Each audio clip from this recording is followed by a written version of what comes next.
Look at you guys queuing up. Queuing up like a roller coaster ride. You guys are in the queue. At work, I respect the commitment. Don't get in trouble. It's not my fault if you do get in trouble. What's up, nice? Anthony, boss, good to see you. Hopefully you three are doing well today. What a fun weekend of racing, honestly. Hopefully you guys are doing well. First of all, check and see if everyone's doing good out there. Yeah, I was hold on, let me just double check. Is audio good? Audio good? I'm opening tabs on my computer, so that's why it's gonna slow down. No dropped frames tonight so far, so that's good. Hey, is this coming from a guy who tried to watch O'Reilly qualifying at school? Listen. If we're talking about shenanigans, I have watched plenty of things in places that I probably shouldn't have been watching plenty of things. Races, soccer games, baseball games, all kinds of things all over the place. Nothing but respect. If you gotta watch it, you gotta watch it. I totally understand. So, yeah. How are you guys doing?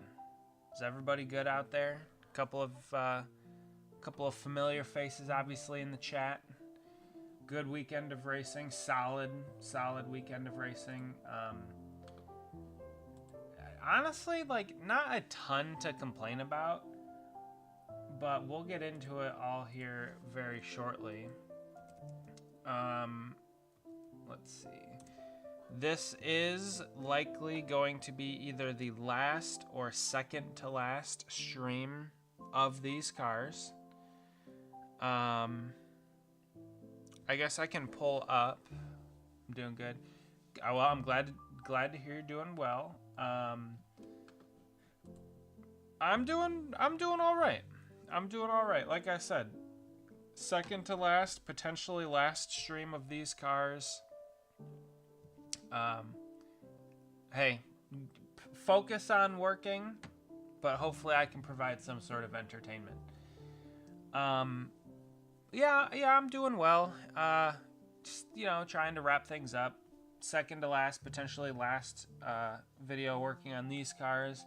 I cleared 12 of them this weekend, so I just have to put those together. I'm picking them up on Wednesday from my parents' house.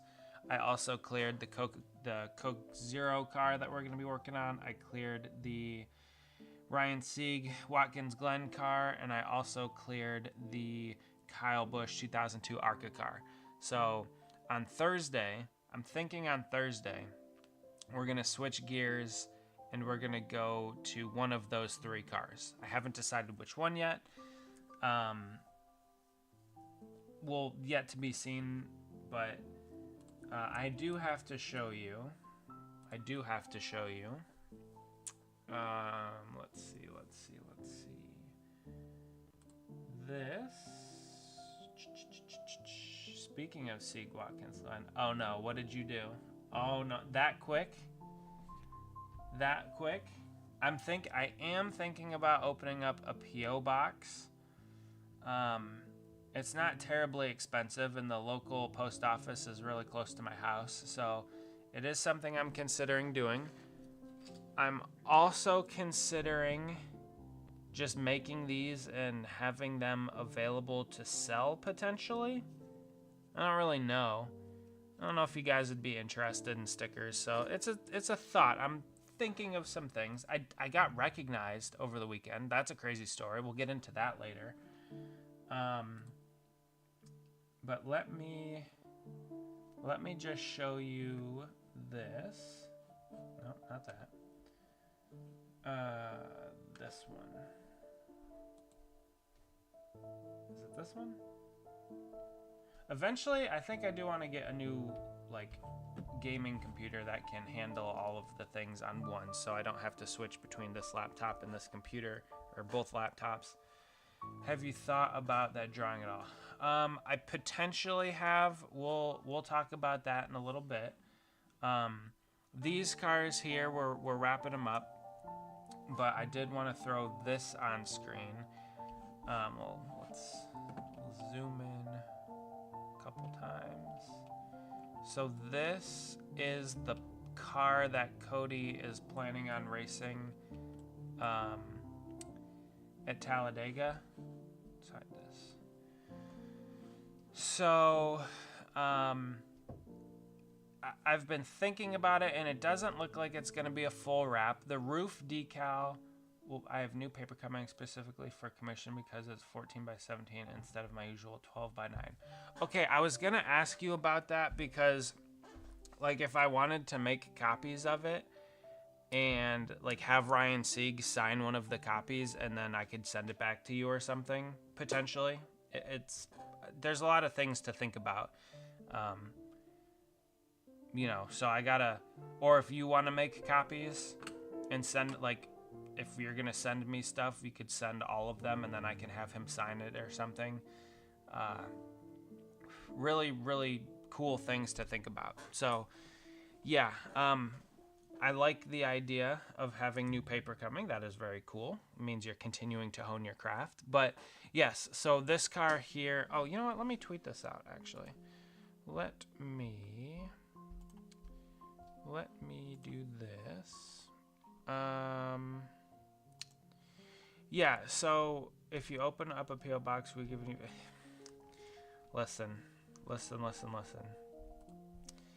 I will humbly, potentially accept anything that you guys send.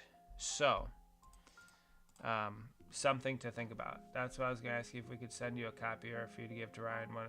Yeah, I mean, I don't want to put too much on you, but if you do want to make one, like, official print, one drawing or artwork, and then copy it a few times, whether it's just like photocopy or you could redraw. I would assume you just photocopy it and print a couple more.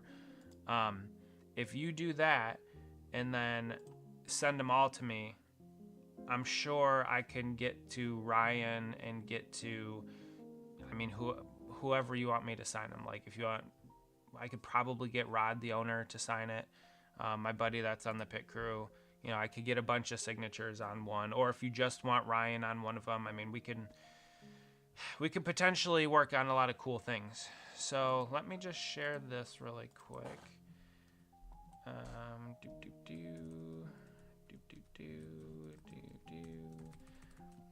But this is the car that Cody's going to be running at Talladega in a few months. It's not he has me on the hook for 50 more of these ones. I'm not nearly as concerned with these ones. They definitely do not look as involved. The unfortunate thing is it is the ARCA series, so I will have to put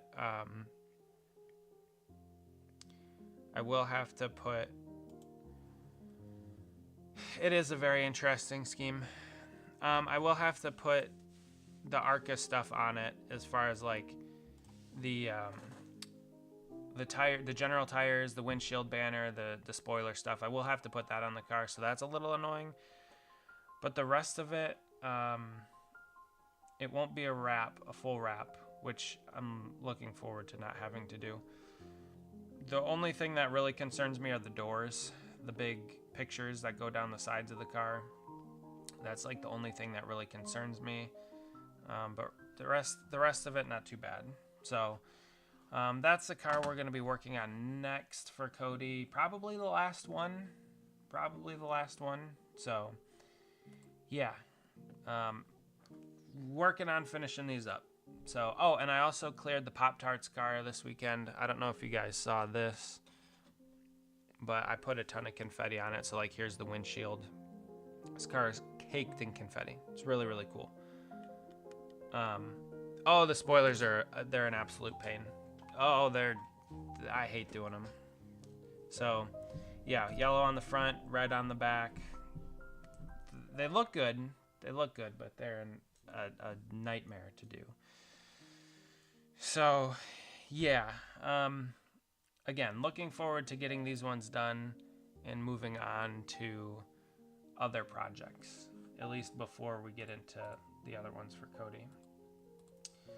So we're going to pull up the race results from this weekend. We have that. We have, oh wait, let's do that and that. Okay. Yeah, all right. As my computer struggles to pull those up, we will start throwing this first decal on and kind of, how do you guys want to step through the weekend? Today's races first or yesterday? How do you want to do it? Probably as they happened order. My guess would be starting with the O'Reilly race from yesterday. I didn't get to watch all of it. I watched most of it. Overall, as expected, decent race, solid race. The O'Reilly series at any track is a good race. The cars are the best in the 3 series. The drivers put on a good show. So overall, I thought it was a good race. The one disappointing thing was the missed shift by Pullman, whatever his name was. Let's see. Yeah, Lee Pulliam. The missed shift that kind of like junked most of the field. That was probably the worst part of the race. Then also, as far as nice is concerned, Jeremy Clements getting radiator damage early on and just kind of ultimately ruining his day from pretty much the get-go. That was disappointing. The Sieg team had a very, very up and down day. They were kind of all over the place. And then both Sieg cars. Ryan ended up finishing. Well, here we can pull the results. Okay, so yeah, sad Jeremy noises. I hear ya. We could start at the bottom. Luke Baldwin, I think he lost his brakes early on. I think it was a brake failure that led to his crash. Jeremy Clements, obviously, okay, so it was the oil cooler, not the radiator. Do they call the, well, whatever. So he had problems. Kyle Sieg had some problems too.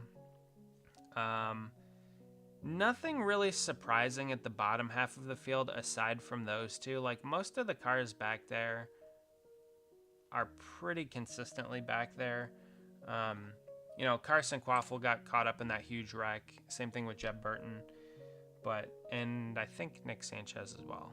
So, yeah, some, like, minor surprises as far as those guys go. But for the back half of the field, pretty standard for who was back there. Not too surprising with some of those names in the back.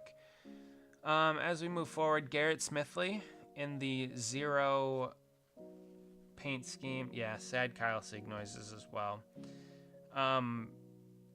The Windows XP kind of like throwback car, I guess you could call it.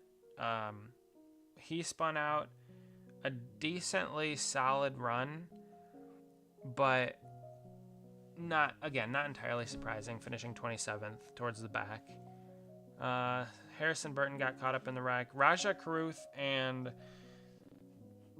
Jesse Love had quite the conversation after the race. Seemed like a pretty solid conversation. Didn't seem like it was... Seemed pretty good, I guess. But I think Raja got shipped by... was it Brent Cruz on the last lap, or with 2 to go? I think it might have been the last lap. He got absolutely sent into turn 1, I think it was.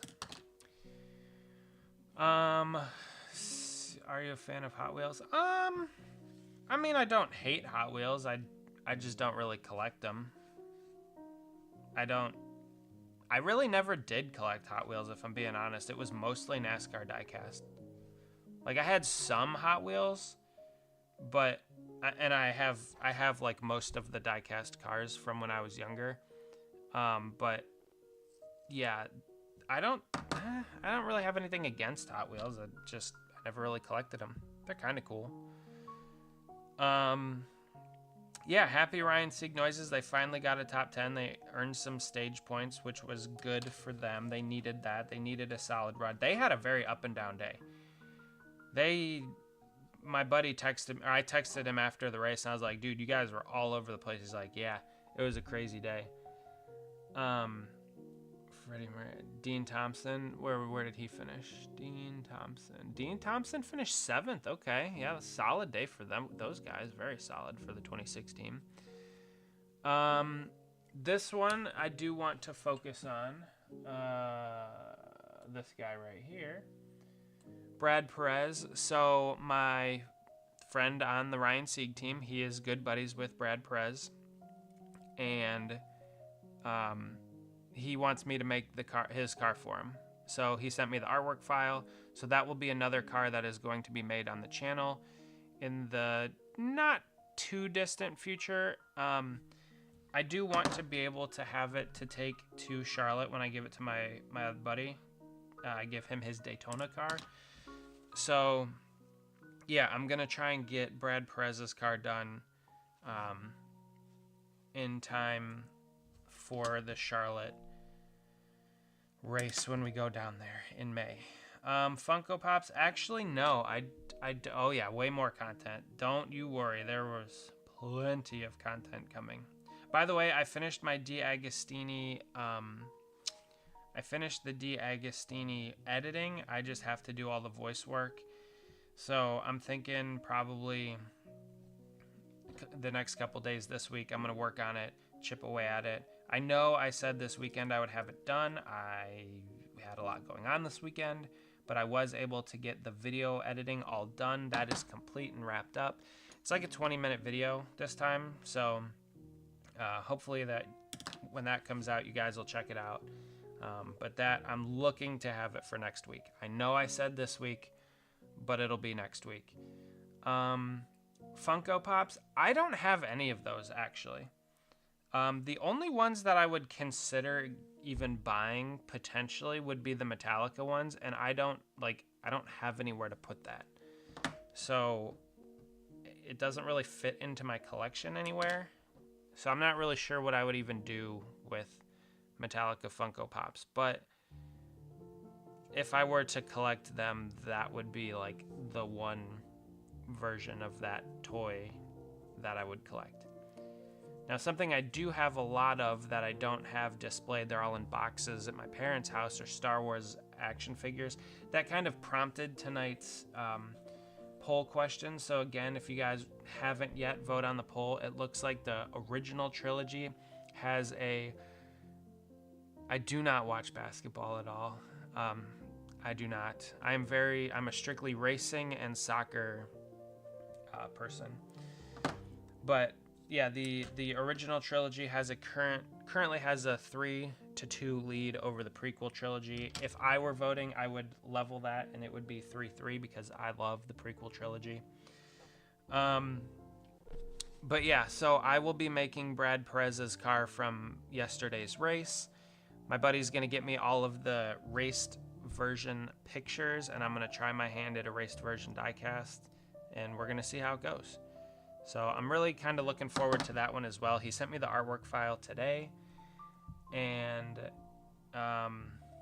yeah, again, I'm looking forward to that, making that car. It's totally different, something that I haven't worked on before. I've done a lot of Sieg cars, and not that I'm like bored with those paint schemes, but I've seen them a lot.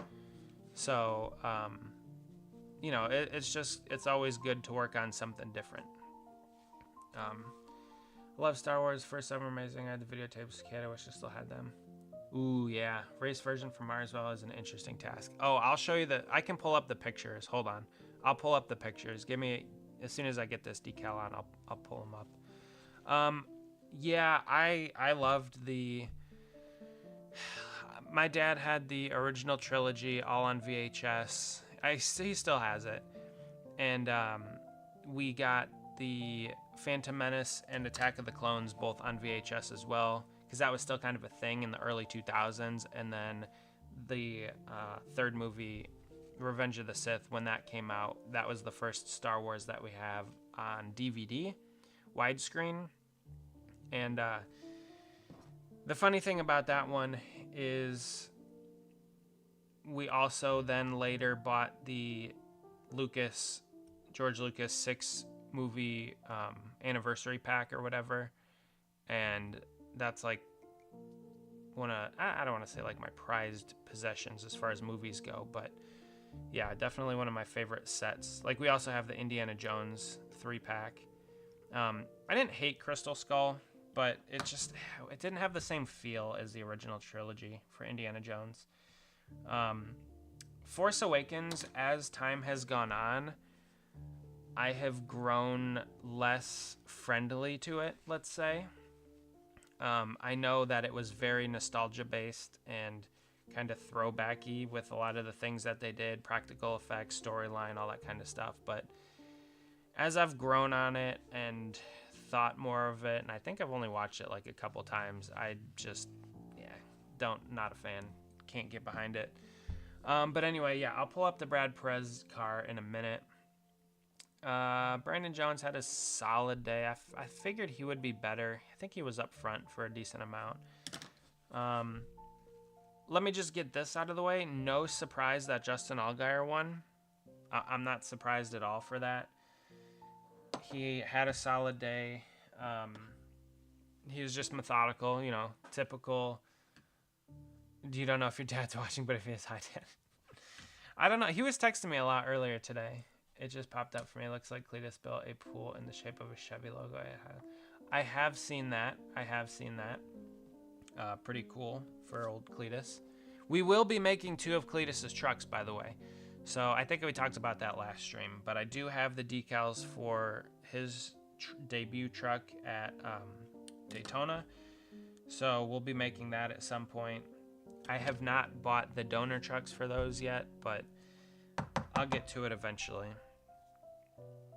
But yes, plenty of more content to be headed your guys' way. So, let's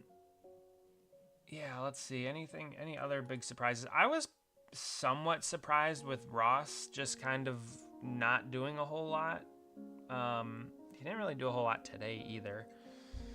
But he ended up with a top 10. Same thing with Ryan Sieg, getting that top 10. Great for the team. Austin Hill very quietly into 6th. Top 10 for him. I was pulling for Lee Pullman, and then he missed that shift, and I was like, ooh, shoot, maybe not. But it happens. It's not the first time. The Haas cars, yeah, so Sheldon Creed and the 41 of, what's his name? 41 of Sam Mayer. Yeah, so they have a technical alliance, obviously, with Ryan Sieg and Jeremy Clements. So, okay, so funny thing about the Jeremy Clements comment, well, sort of. You guys, I'm sure you're familiar with Jordan Anderson Racing. The Blaine Perkins finished in the top 20, so good run for the 31. We went to a car show yesterday, my dad and I, in the daytime. It was like in the morning up here by us, and somebody they had, it was basically an automotive thing, so a lot of people in the automotive field, different vendors and different things like that. And one of the guys that was talking to my dad, he saw my hat because I wore a William Byron hat, and he said he wanted my opinion on today's race. So, because I guess he did like fantasy NASCAR or something like that. He's like, who should I pick? I said, well, Byron's good, obviously. So is Denny Hamlin, and Blaney's always good at Martinsville. I didn't actually say Chase Elliott, but Chase is solid at Martinsville as well. So that got to talking, and then I had a bag of cars. Are you sure that was Blaine Perkins or was it Jeb Burton? I must not know. The lore that you're speaking of must surpass my level of knowledge. But he said he worked on a modified team down there, and their race for Friday got canceled due to rain, and it was going to be run last night, Saturday night.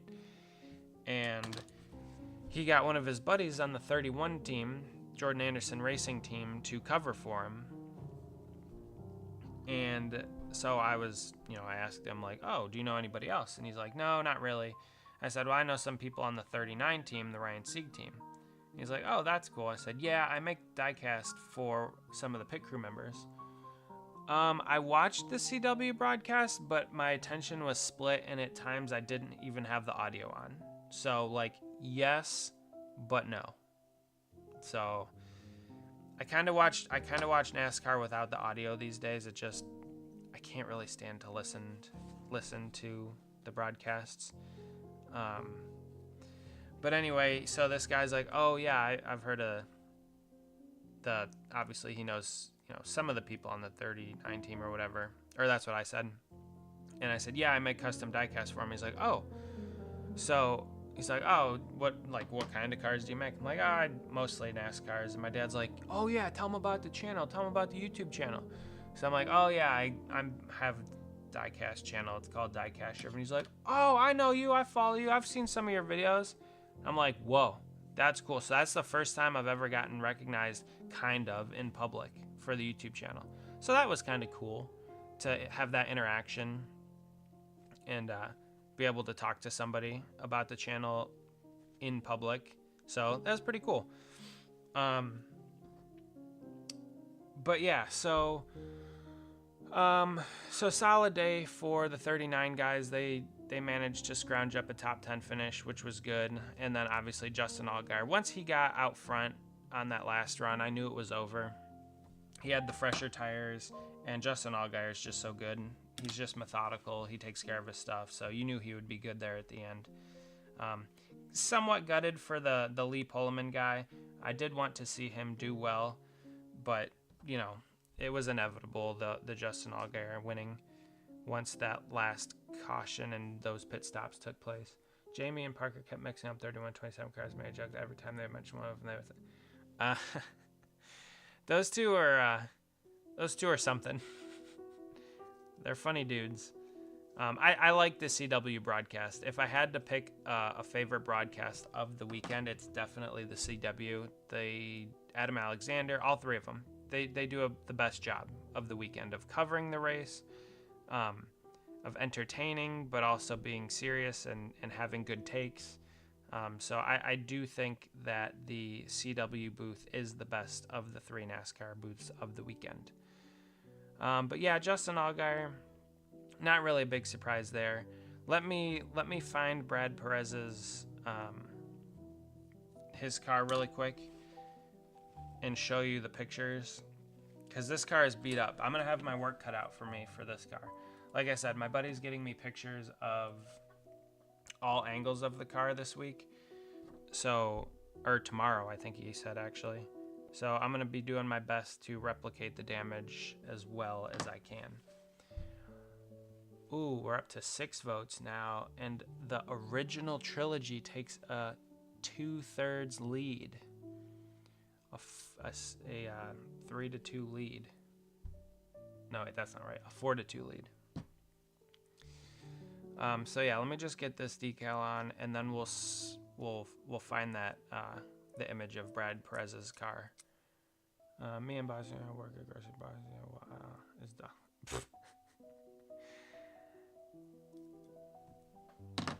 Don't be bringing your work into this chat. We talk about racing on this channel. Race cars, no dog food. Unless there's a car that's sponsored by like Pedigree or something, which was Kyle Busch the last one to be sponsored by Pedigree? Is Pedigree even in NASCAR anymore? I don't even know. I feel like it's been a while. All right. Let me just get this on here. We'll look up Brad Perez's car from this weekend. Aisle 12. Okay. Anthony, aisle 12. Honestly, every time I see your name, though, I want to call you Ranthony. because you have that R in front of it. So I just want to call you Ranthony because that's what I see. I can understand how people have troubles reading super chats and different things like that on the internet. And now I want to call you Bosnian. Sorry, wrong place, wrong time. Nah, I'm just kidding. I don't really care. It keeps the chat going. It keeps the mood light. It keeps things interesting. Let me email Chewy really quick. Everybody say what's up to Cody. I'm wrapping up his cars here. My man, get on that sponsorship train. Bring him back to NASCAR. Pedigree. Chewy. Tell him Camelot 331's got a race coming up in Talladega soon. He's going to get the dub. He's going to bring this thing to victory lane. I showed the car earlier. Okay, so Cody, actually, since you're here, we could talk about it. Let me pull it back up really quick. All right, you're throwing off the vibes, but it's all good. We'll go through it. Because I was looking at the decals or the images that you sent me. I saw that they can't. That Gavin, I think it was Gavin, can't take the background away without getting rid of some of the graphics. So what I was thinking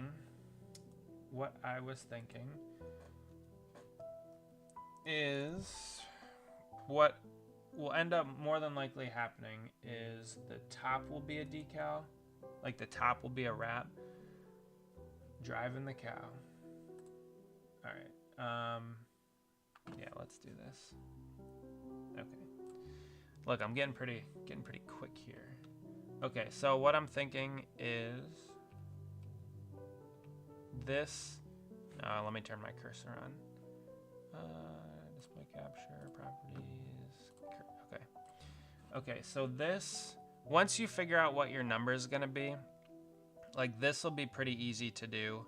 It'll be just like this 11, right? The whole roof will be a decal, and that won't be too difficult because you also have the roof rails to distinguish the difference between like the greenhouse area of the car and then the roof. So I'm not like overly concerned with that looking weird. Like I said the other day, it's very difficult to match decals to paint. It doesn't matter what color. It's just, it doesn't always look great, and I don't know. I don't like doing it simply because it doesn't look great. So that's kind of why I was apprehensive about even doing this in the first place. But as far as the deck lid goes, I mean, it'll probably be the same. Like the one concern that I have is for the passenger side of the deck lid when the black decal transitions to the black car body, it might look a little weird. But there's also that body line of the trunk, so it'll kind of look natural. So I'm not like overly concerned with that spot looking too weird on it. And then the main thing though is and same thing with the TV panel on the back of the car, right? So that'll kind of probably all be one decal, and then you won't be like, it'll kind of look natural, so to speak. That I'm not terribly concerned about. The big thing I'm concerned about is the side of the car, because you have the graphics that go all the way forward almost onto the hood, and so, and same thing back here. Like they go over these fenders. So this, like the shape of the body of the car. So I'm not thrilled about it. Like the hood will be easy because it'll just be the cow and the whole thing will be black. That's not a problem to me. Same thing with the nose. The nose is not too bad. It has a little bit of graphics down here next to the front fenders, but that transition will kind of be covered up by the contingencies. And then same thing with the TV panel. The transitions between the sides of the body and the TV panel will be kind of sharp, like cuts. So I'm not like overly concerned with those, but my main thing is this whole side panel. And I guess like here too, wherever this image transition stops, like the cow and maybe this text will kind of hide that transition a little bit, so it won't be as noticeable. But yeah, it's definitely disappointing that it won't, you can't remove the black background, because that would have made it look so much better and been easier as well. So yeah, I don't know, just those are some of my thoughts. I figured it would be easier to kind of explain them to you. I'm glad that you jumped in, even if you're still here. That's my thoughts on just how I'll be able to work on the car. So yeah, the roof will be easy, the TV panel will be easy, nose will be easy. Gotta go. All right, nice. Well, I'll be here for a while. I mean, I'm sure you'll hop back in, no problem. We'll see ya. We'll see you back here shortly. So I don't know, Cody, if you're still here, that's kind of why I was thinking what I was thinking.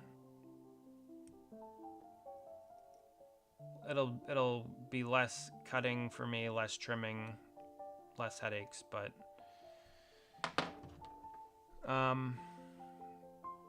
yeah. So, well, I guess I'll wait till, well, I'll just pull it back up when he gets back. But we can look at Brad Perez's, yeah. So, now the other thing, Cody, is I'm probably not really gonna work on the artwork too much until you get the actual car wrapped. I know it's like a month and a half away, roughly, but I don't know what the number is, so we'll have to figure that out. And then any other potential sponsors, any small decals on the deck lid, right? That'll have something, I'm sure, possibly. The B post will have something. You might have some on the side down here by the fender flare. There might be some small decals. So I'm really not gonna work too much on this car, because also the contingencies are probably gonna be in a different 3 weeks. True. The contingencies will probably be in a little bit of different place. Yeah, so once you get all that figured out, then I can actually start working on the artwork. But I don't really want to get into it until we kind of know all of those details. Do I get a spot on the car somewhere? Does my logo, you gonna put my logo somewhere on the car? Hopefully. Doesn't have to be big. Just somewhere on the car would be cool. I'm still potentially trying to think about maybe coming down for it. I know I've got 3 weeks, but yeah, we'll see. Awesome. You love to see it. All right, let's look up Brad P. All right, we're gonna look up. I'm excited. I'm excited to see what the old lol cow can do. What you guys are able to accomplish. I know you said you have a new motor. I think a new motor in it, right?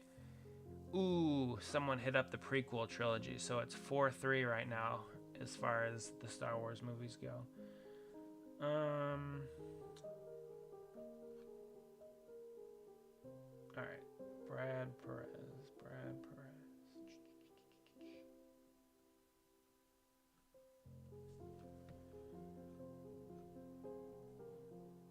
Does he just not tweet? I'm pretty sure I saw this tweet yesterday. April of last year was the last time. Maybe he reposted it or something. Hold on.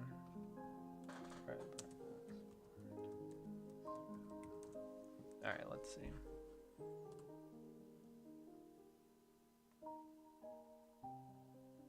All right, well, he texted him to me, so let me just pull up my phone. I can just show you on my phone. Because this car was beat up. Oh, I got 10% battery left.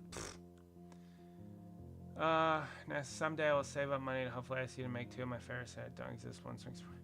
NASCAR things, good to see you. Welcome in. What specifically? I don't typically take like requests, but all right. So here's Brad's car from yesterday.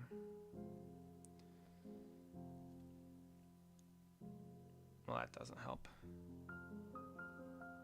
So it has quite a bit of good damage on it. So I'm going to be attempting, my buddy's getting me all the, like the straight on pictures and stuff of the car. I don't really know how I'm going to do that. I might actually try and destroy the body of the car to get it to replicate that. I might. But yeah, like we got some nice donuts on the side of it. So that'll be fun to replicate, especially if he can get me like straight on pictures of everything. And then yeah, this thing was dirty from all the tire rubber and stuff, scratches all over it. So yeah, pretty cool paint scheme. I'm looking forward to working on it again. I just don't like have time to do all of these things, but that's okay. You know what? That's fine.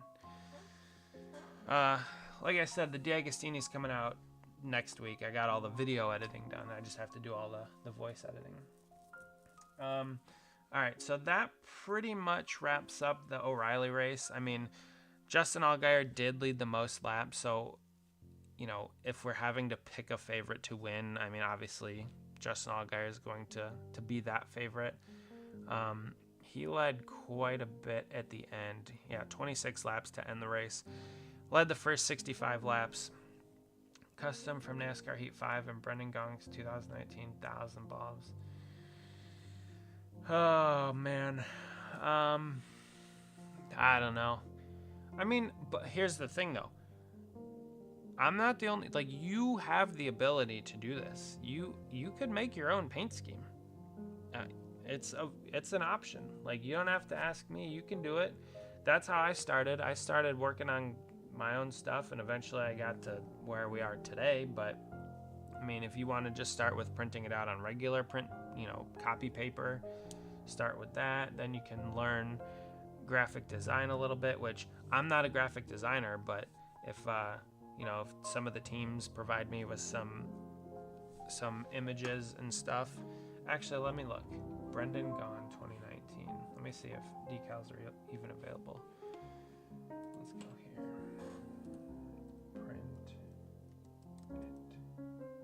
Decals. I mean, the decals might even be available. They're probably available from Pato's place in Australia. I get most of my decals from Print It. They also do custom decals. Let's see, 1,000 bulbs.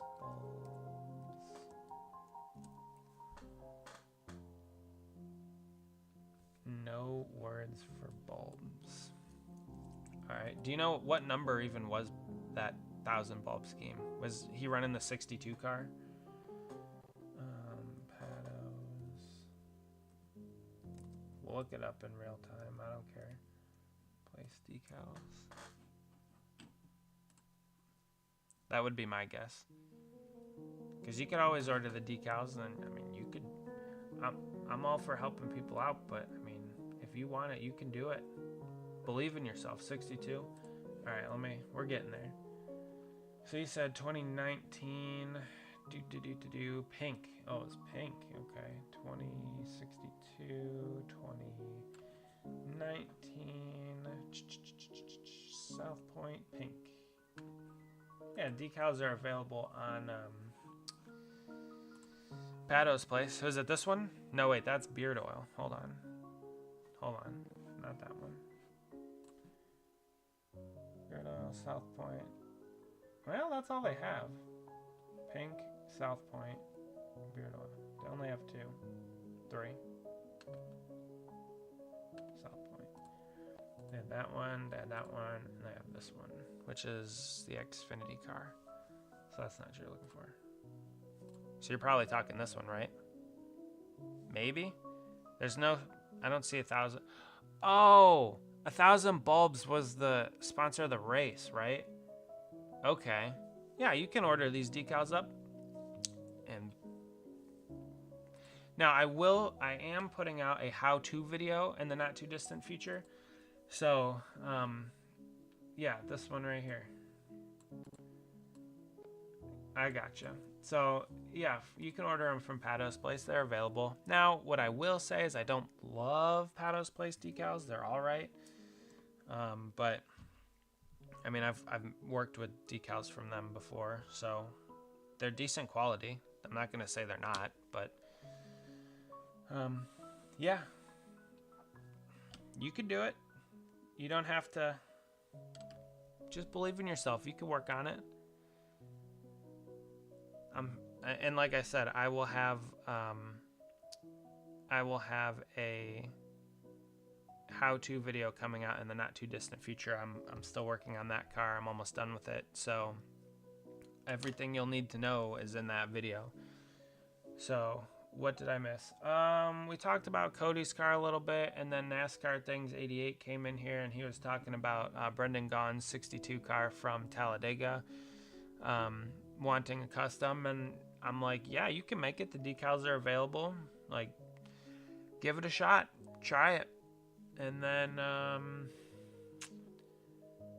yeah, that's about. We barely went over like the lap leaders from the O'Reilly race.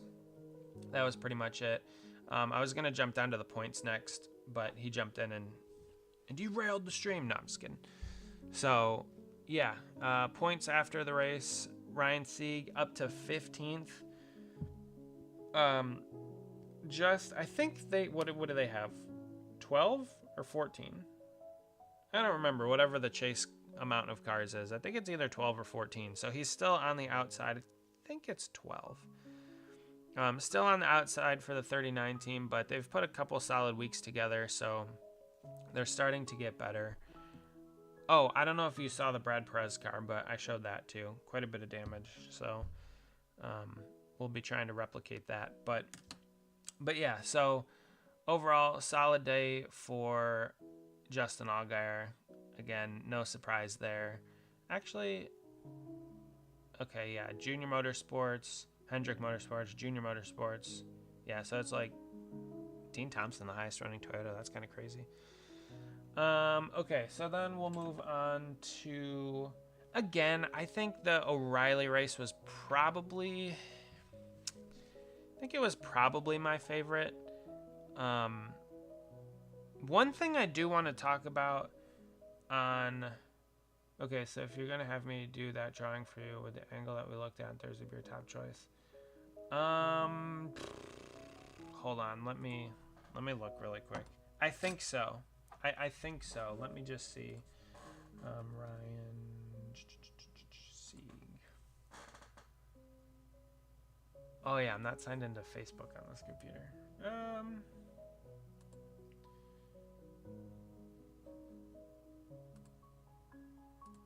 I'm gonna say, it's stupid. I really hate all these social media sites that like if you don't sign in, you can't look at anything. So annoying. Honestly, probably yeah. That's for showing me the site, by the way. Made life so much easier. Oh, are you talking about Pato's Place? I think there's an image on RSS Facebook of the direct right side of the car. I think you're talking about this one. Nice. Yeah, NASCAR Things, no problem. Are you talking about this one? I don't know if I would want this one or, gosh dang it, or this one, where it was kind of like coming on straight at the nose. Get out of here. This one, I'm kind of leaning towards this one. Yeah, no problem, NASCAR Things. They have, and when I say that I don't like Pato's, it's not that they don't have good quality. They are good quality decals. It's just sometimes they don't fit the cars right. And so that was kind of one of the hang-ups for me personally for them, is they're not 100% accurate, and they also sometimes have like the extra lines on it and the hood pins and all that stuff, and it kind of interacts with the, well, here we could just show it right here, like the hood lines. Now this one, it won't matter because the main hood sponsor is doesn't get overlapped with anything. But like if you look at the roof number, it has the roof flap line in it and like this camera thing. And those kinds of things just annoy me because most of the time they don't actually line up with the diecast. So it's just, I don't know. It's a little annoying, in my opinion, for me. I'm a little bit of a perfectionist to my own detriment sometimes. But yeah, nice. I think I'd probably want to go with this one, unless you think it's too complicated. I mean, I've seen your work, and you could pretty much draw anything, so I don't think it's too complicated for you. But I think I would want to go with this one. But again, NASCAR things, if you're making a 164, then those decals don't really matter that much. Having those little lines and stuff and everything, like all of that doesn't really show up that clearly or that visibly on a 164 as it does a 124. Yeah, I figured nothing's too complicated. All right, then let's go with this one. Sounds good? Thumbs up? We'll do this one. But yeah, so if you're making 164 cars, I mean, the detail, you're not really going to see it as much. 124, yeah, it's a little bit different story, simply because they're bigger and you can see the detail better.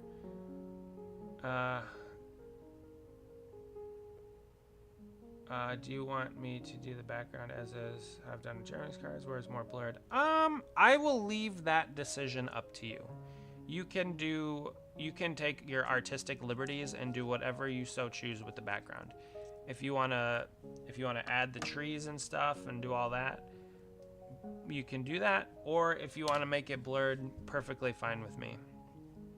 It doesn't really make a difference. Whatever, I will give that decision to you. The ball is in your court. I feel you with the perfection. That Brendan Gaughan car and that pig did not have the right taillights. Oh, it didn't?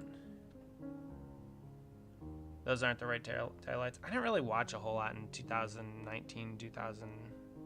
Ever since Gordon retired, I didn't really watch a ton. I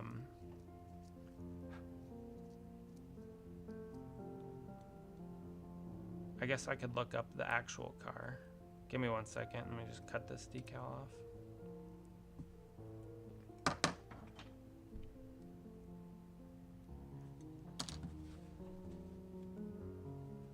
Was this wasn't the car that he flipped in, was it? I could leave a part of the background white for signatures. Well, I was thinking about having them sign in like gold or bronze or something. So he was the last car to run the 2018 taillights. Oh, okay. We'll look up the car in a minute. Yeah, but nice. I was thinking about having them sign in gold, or it was the car that he flipped in? Okay, I remember seeing that wreck. I guess I didn't pay too close attention to the taillights, but and I remember his interview talking about how, what did he say? It like wasn't that bad or something. Let's see. But yeah, I mean, I was gonna have him sign in gold. I have a metallic silver Sharpie. Not with me here. Well, this. Oh no, that's red. Not with me here, but over there is a metallic gold Sharpie. So I was thinking about having them sign it in that. I think that would be pretty cool. But here, let's do Brendan Gaughan. How do you spell it? Brendan Gaughan flip. Yeah, we'll do that. Images. Okay, that works. Yep, I remember that. Is that the pink car? I don't even know.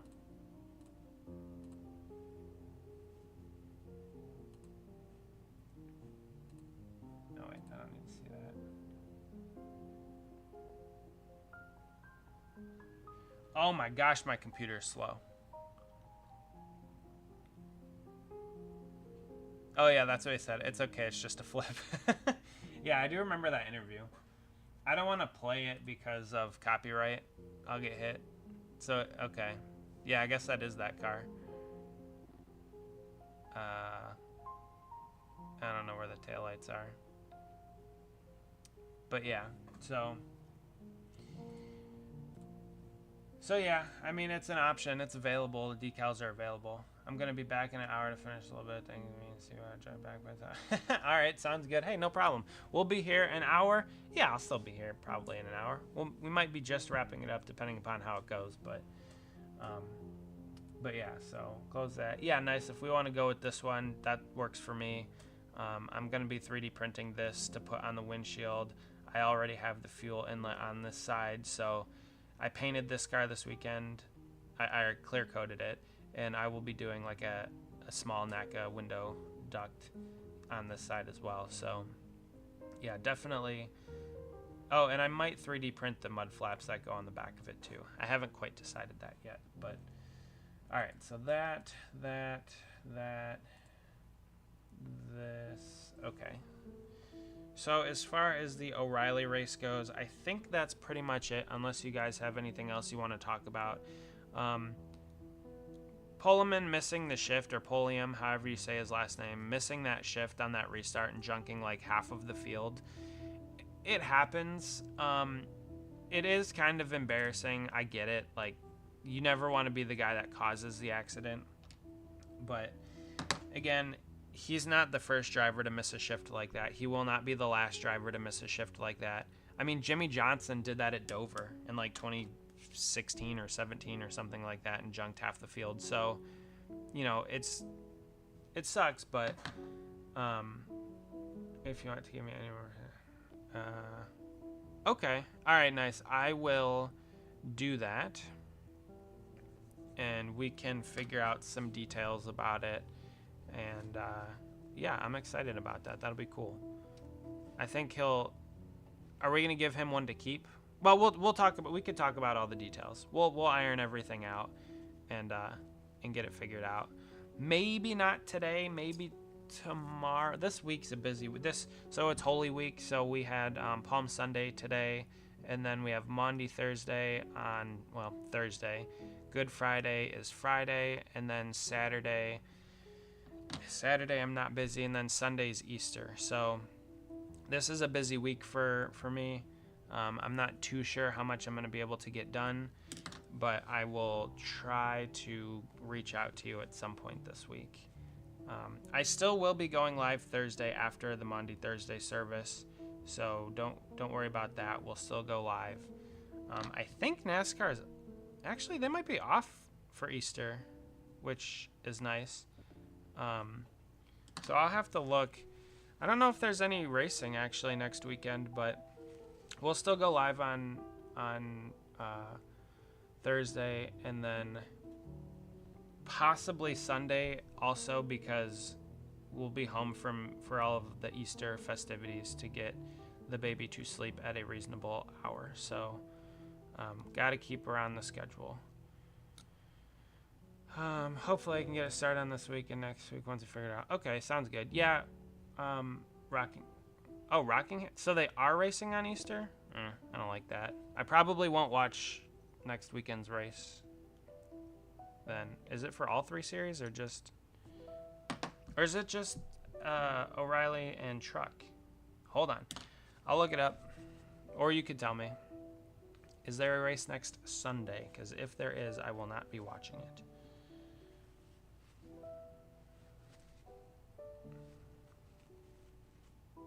All right, so no, just Friday and Saturday. Okay. Friday night, if the race is Friday night, I should be able to watch it, and then Saturday, I probably should be able to watch Saturday. I'm glad they're not racing on Easter. I mean, I would put zero importance on watching an NASCAR race on Easter Sunday when we're spending time with our family. So, yeah, I think they raced the dirt race on the last couple Easters or something, and I just didn't watch that at all. Also, because I didn't really care much for the concept of the dirt track race on Bristol. If they wanted to run dirt somewhere else, that would have been fine.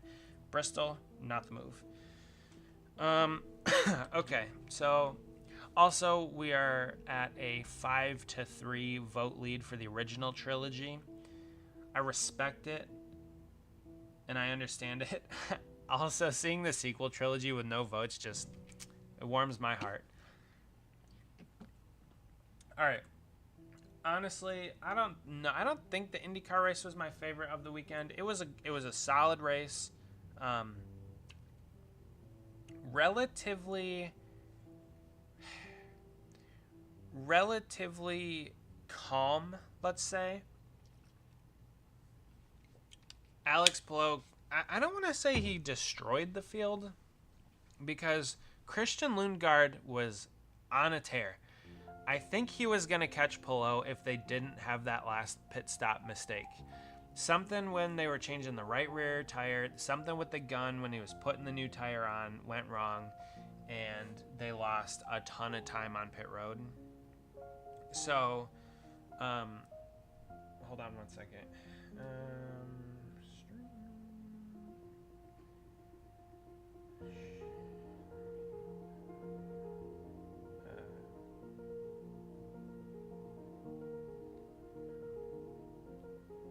Alright, sorry. Okay.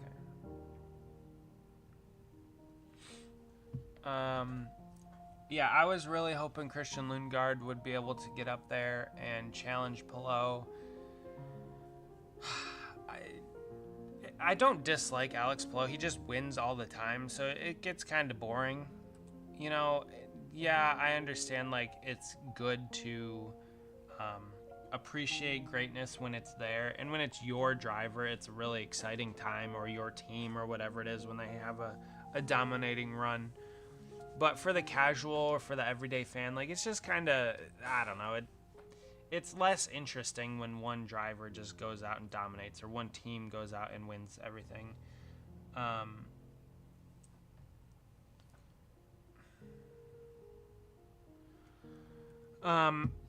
So how do you get to the buy screen instead of the JPEG file? Are you talking about on Pado's NASCAR things? To the buy screen? There is no, like, if you meant buy instead of, or if you meant big instead of buy, there is no, like, buy. You have to send them an email to order. How do you get to the buy screen instead of the JPEG file? Yeah. All right, we can go back there.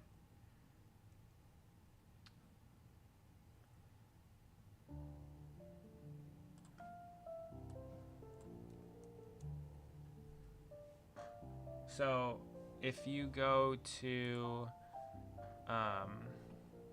if you go to this ordering button, you just have to send him an email.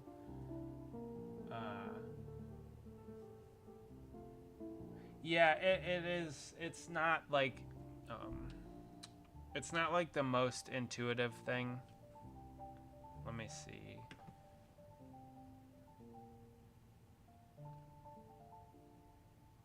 So yeah, down here. All right, hold on. I gotta edit this really quick. Bop, right there. Okay, so if you look at this, you email him, and so it's fine. Like, again, it's not the most intuitive thing, but he does a pretty good job of laying everything out. But what I would suggest is getting water slide decals. I would not get peel and stick. They are decent, but they're not as thin as water slide, and they're not as, I don't know, they're not as good quality, I suppose. You can see the seams and the edges. So I would always advocate for water slide decals. And then what you would want to do is does he tell you? Okay, so you tell him what background color you want to be removed. So like if you, let's go back here and say, so you want to do, what was it? It was a 62 car. It was a 62 car from 2019. So basically you would, the email you would say is, hey, what I would do is I copy this, what the name of it is. I would say, hey, I would like to order, and then put the quantity, 1, then paste this in there, water slide decal set, and then what in 1/24 scale, you always have to put the scale in there, and say, yeah, 1/24 scale, and then tell them like what color you would want removed. So honestly, for this car in particular, let me just move this back. Gosh, seeing this mouse on the other screen is geeking me out. Let's see. Transform. There we go. Center vertically. Nope, that's not what I wanted. Sorry. We're doing things on the fly. Center horizontally. Okay. Honestly, for this particular paint scheme, I would have him remove the black background and the white background, and then I would paint the car and mask it off and then paint it again. So I would probably paint this whole car white, and then once I got the decals, I would lay the decals over top of it just to see where that line is, and then I would mask off the white, and then I would paint the rest black. That would be how I would do this car. So yeah, it's not like a super simple process, but if you're doing a 164, I would just order it wrapped. I would just order it like it is. So,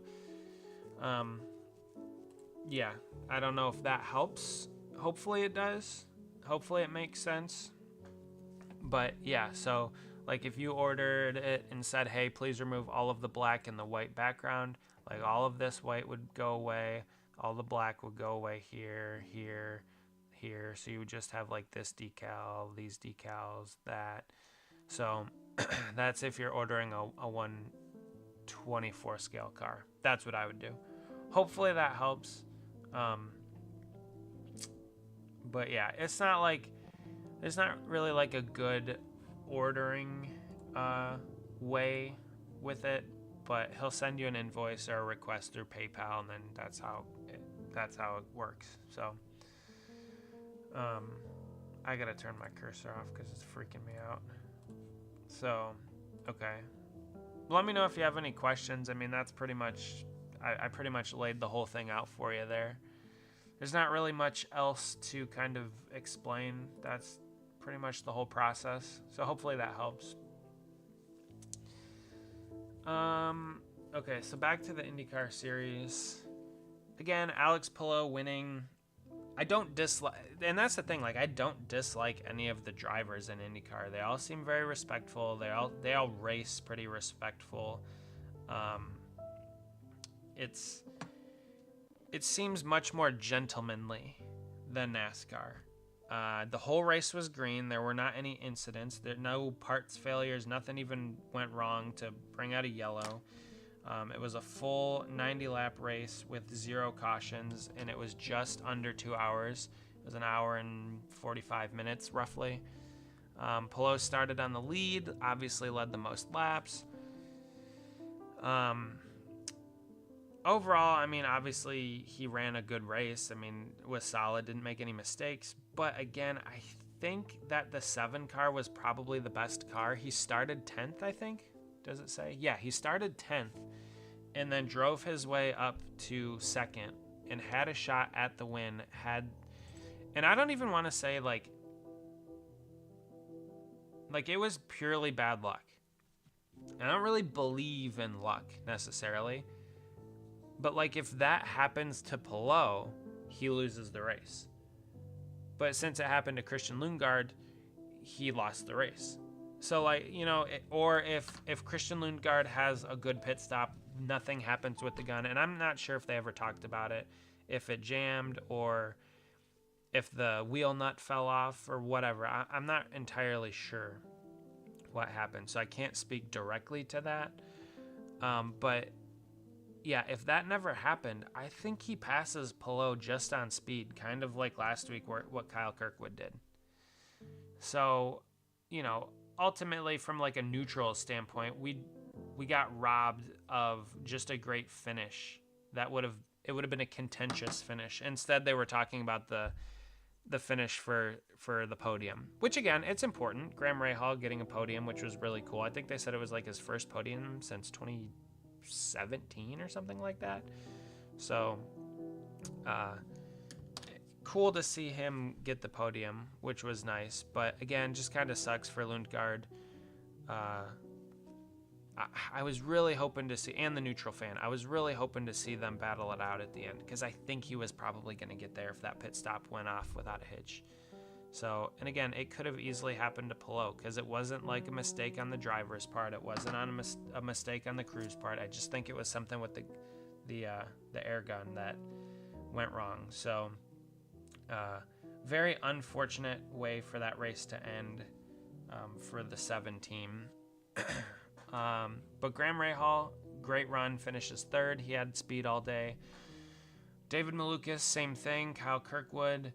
Kyle was there. He wasn't the fastest car. He hung around the top 5 all day. He started 5th. He started 5th, jumped to 4th, lost 5th, lost 4th, and then just kind of hung out in 5th all day. They had a solid car. Not a great car, but it was a solid run for those guys. And again, his top 5 streak continues. He has now finished in the top 5 in all four races this season. So just the model of consistency, but also with speed, which is really good to see. So I'm happy for those guys. Again, my favorite driver. Braden hopping in. How you doing? We're driving these diecast to the end of my time with them because I don't want to work on them anymore, and I want to get them the heck out of here. So, yes, Braden, good to see you. Hopefully you're doing well. I'm not sure if you were in here for the O'Reilly race recap, but not a ton of crazy things that happened. Justin Allgaier winning was almost a foregone conclusion. He's really good there. He's really good in general. So, I'm doing good. I'm doing well myself. Got a lot of things going on right now. We have the D'Agostini video. I finished doing all of the video editing yesterday. Didn't have time to record any audio yet. I'm thinking the next couple days I'm going to do all of the audio recording, and then that will be out next week. I know I said this weekend, but you know, things are busy around here. We went to the auto show yesterday close to home, and I got recognized for the channel. You missed that story if you just joined, so go back and check that out earlier on. But yeah, and then we got plenty of things to work on. So I bought some donor cars there.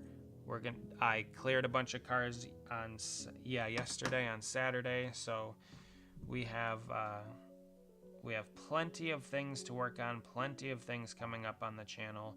We kind of like blew past. You can't wait to the how-to video. I am with you. We're very close to being done with the how-to video. I cleared the car yesterday, and it turned out great. I might put a second coat of clear on it just to get the bumps out of the confetti. Typically when you add confetti to any car and then put the clear coat over top of it, you'll be able to slightly feel the bumps of the confetti. I did kind of layer it on kind of thick yesterday for the first coat.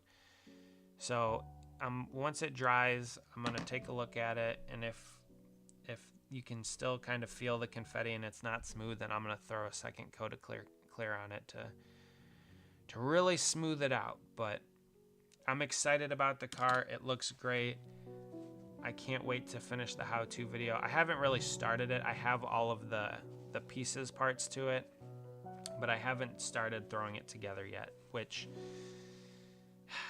I kind of want to do in the not too distant future because it looks great. The car is beautiful, and I have like hours and hours of worth of video to dump into a video and do all the editing. So yeah, other than that, plenty of cool things happening on the channel. Like I said, got recognized. That was pretty neat. Blew past 500 subscribers. We're already up to 515. That's crazy. So yeah, people are liking what they see, and I'm glad that the channel can be a positive influence for people. So I'm super proud of that, and just happy that you guys are here hanging out, working on cars, talking, racing, you know, that kind of stuff. So yeah, other than that, yeah, just a lot of cool things going on. So I think that's pretty much whatever. If you just joined Braden, that's pretty much what we talked about to begin with. So yeah, the rest of the IndyCar race, I mean, like I said, there were hardly any incidents. It was a 3-stop race for everybody. The one thing that they did that was surprising was the hard tires were basically the go-to. The soft tires were not as grippy and not as fast as the hard tires, and that kind of threw everybody for a loop. But then also at the same time, some people were fast on them. So it was a very open race from that standpoint as far as like the tire strategy went. But again, as you see, still a 3-stop race for everybody. Solid day for a lot of these guys. I don't know if you guys saw the crazy wreck from Joseph Newgarden. Was it him? I think it was Joseph Newgarden. Oh, no, Scott McLaughlin. Crazy wreck from him. He had to go to a backup car. So finishing 16th was solid. Actually, who else had oh no, it was Will Power. Will Power had he had his rear brakes fail in practice, so he had a pretty hard crash too. I think he also went to a backup car, but to finish 12th with that team was pretty good. So we'll flip over here to the point standings. Our boy Kyle Kirkwood is still in the lead by 2 points. I've been away from home, so I couldn't exactly watch every race this weekend. Okay. Yeah, so, well, I guess we can go back to this really quick. Justin Allgaier, he kind of dominated. He led the most laps, but, you know, he led the first 65, and then there was a caution. Was there a caution? I don't remember. He led the first 65 and then kind of bounced around and then led the last 26. So Lee Pulliam did pretty good. He missed the shift, kind of junked the whole field. Jeremy Clements had a very unfortunate, he got his nose punched in early on. That hurt his day. Ryan Sieg got caught up in a wreck, and then I think he had, suspension problems. And then our boy Ross and Ryan Sieg finishing 8th and 9th, so solid days for them. Why Newgarden has forgotten how to drive everything but ovals.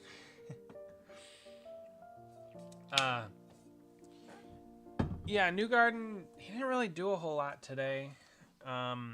He was just kind of hanging around mid-pack, unfortunately. But next week, I think they're off next week. Let's look at the schedule. I'm going to be honest, I wasn't expecting Alex to get the first. Yeah, that's a good point. Okay, so they're off for, what are we in? So March. Ooh, so we don't have IndyCar until the 19th. That's unfortunate. So we're going to be missing IndyCar for a few weeks. I don't like that. So Long Beach is where they're going to go to next. And our boy Kyle Kirkwood won there last year. So, I mean, I'm looking forward to that race, but unfortunate that we're going to have to wait a while for it. Yeah, I wasn't really expecting Chase to be the first one to get the dub either, but worked out. So, yeah, Kirkwood, Palou, Lundgaard, and Malukas, and Newgarden. Listen, Tim, your guy's sitting top 5 in points. He's only 43 back. That's not too bad. He'll be all right. Didn't he win the second race of the season? Yeah, he won at Phoenix, didn't he? He passed Kyle, I thought. Let's see. I'm pretty sure he did. Yeah, because Palou won St. Petersburg. Kirkwood won last week. And then I'm pretty sure... Didn't Newgarden win Phoenix? Yeah. Yeah, I know. It's an oval. Sure, you're right. But, yeah. Solid day for Newgarden today. Top 10. He did fine. Got a solid top 10. Started 9th. He was all right. You know what didn't work out both? First race. Okay, we're my favorite driver beat Denny Hamlin. Okay, hold on. All right. Let's just go to Cup. All right, IndyCar. IndyCar was a good race, solid race. All right, we'll move to Cup. There we go. Okay, so the Cookout 400. Okay, so yes, Mr. Wallace decided to go like kamikaze on Carson Hocevar. Carson took him 3 wide going into turn 1. It seemed like a pretty clean pass. He kind of just dive bombed him, but it was a clean pass, it seemed like. There wasn't much contact from what I saw.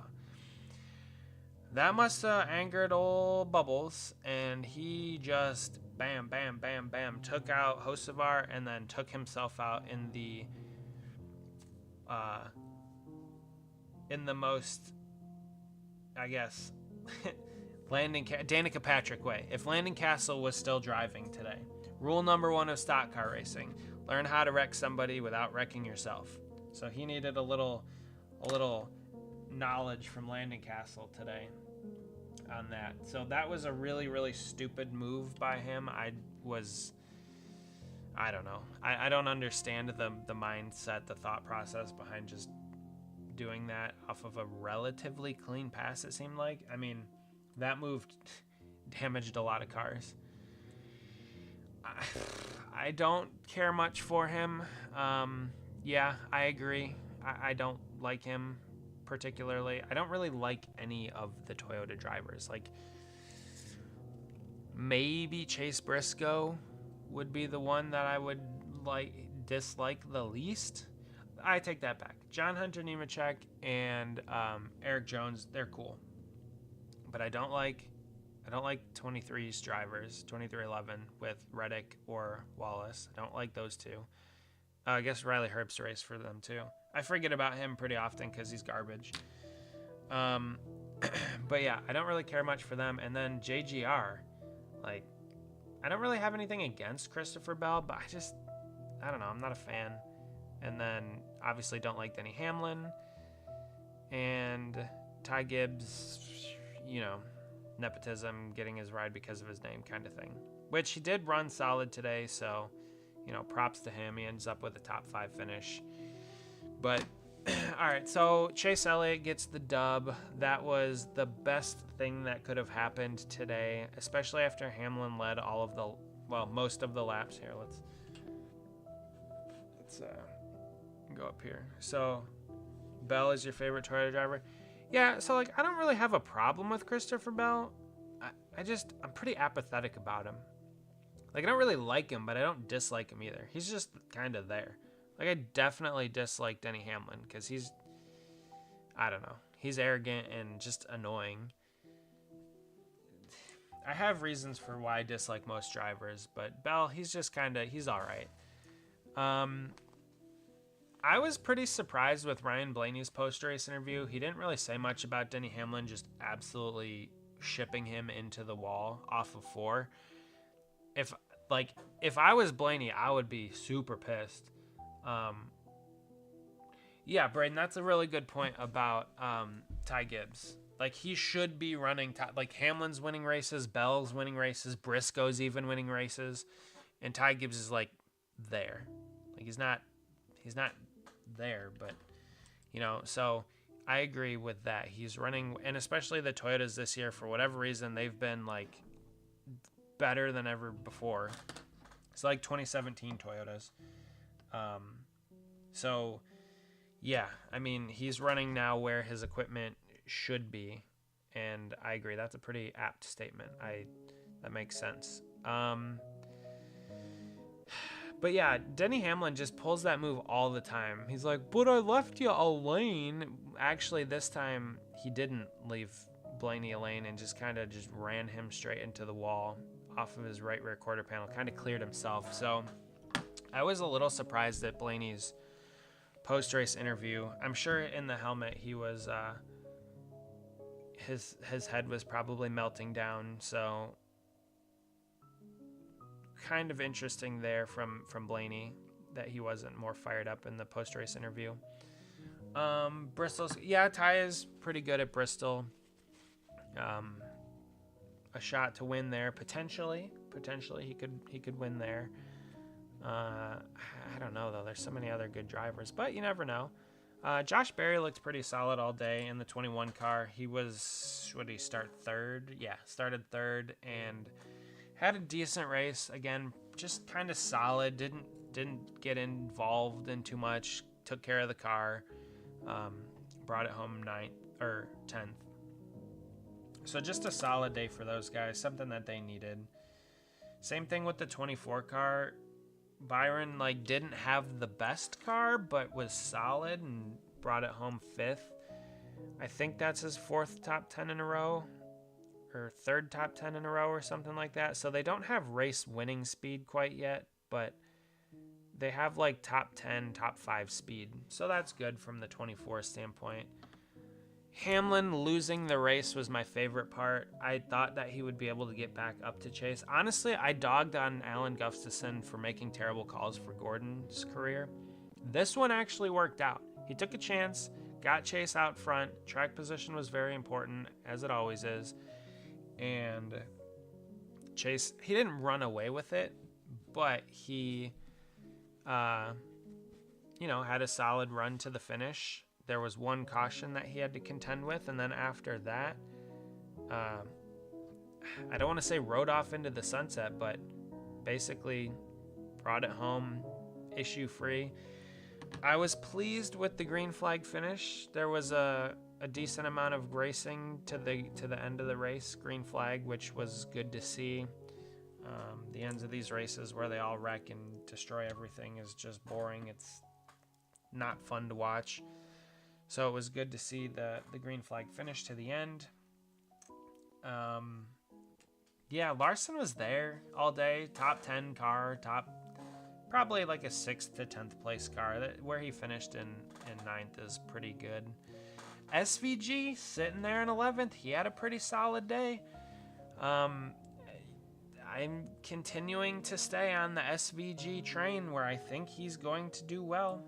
And he has continued to show progress on the short tracks, on the ovals. So, again, SVG continues to impress and continues to learn and get better. So, I'm staying on that bandwagon. I do still think he will make the chase just on speed, obviously, alone this year. Cindric, so the Penske cars, obviously, they've pretty traditionally been good at Martinsville. Logano finishing 3rd, Blaney 6th, and then Cindric 8th. So those 3 cars all inside the top 10. And Josh Berry, the affiliate, with Wood Brothers Racing finishing 10th. So not too surprised there that those 4 cars were up there. And then same thing with Hendrick and Gibbs. Larson Phantom could have won. It's been a hot minute since he won a cup race. Yeah.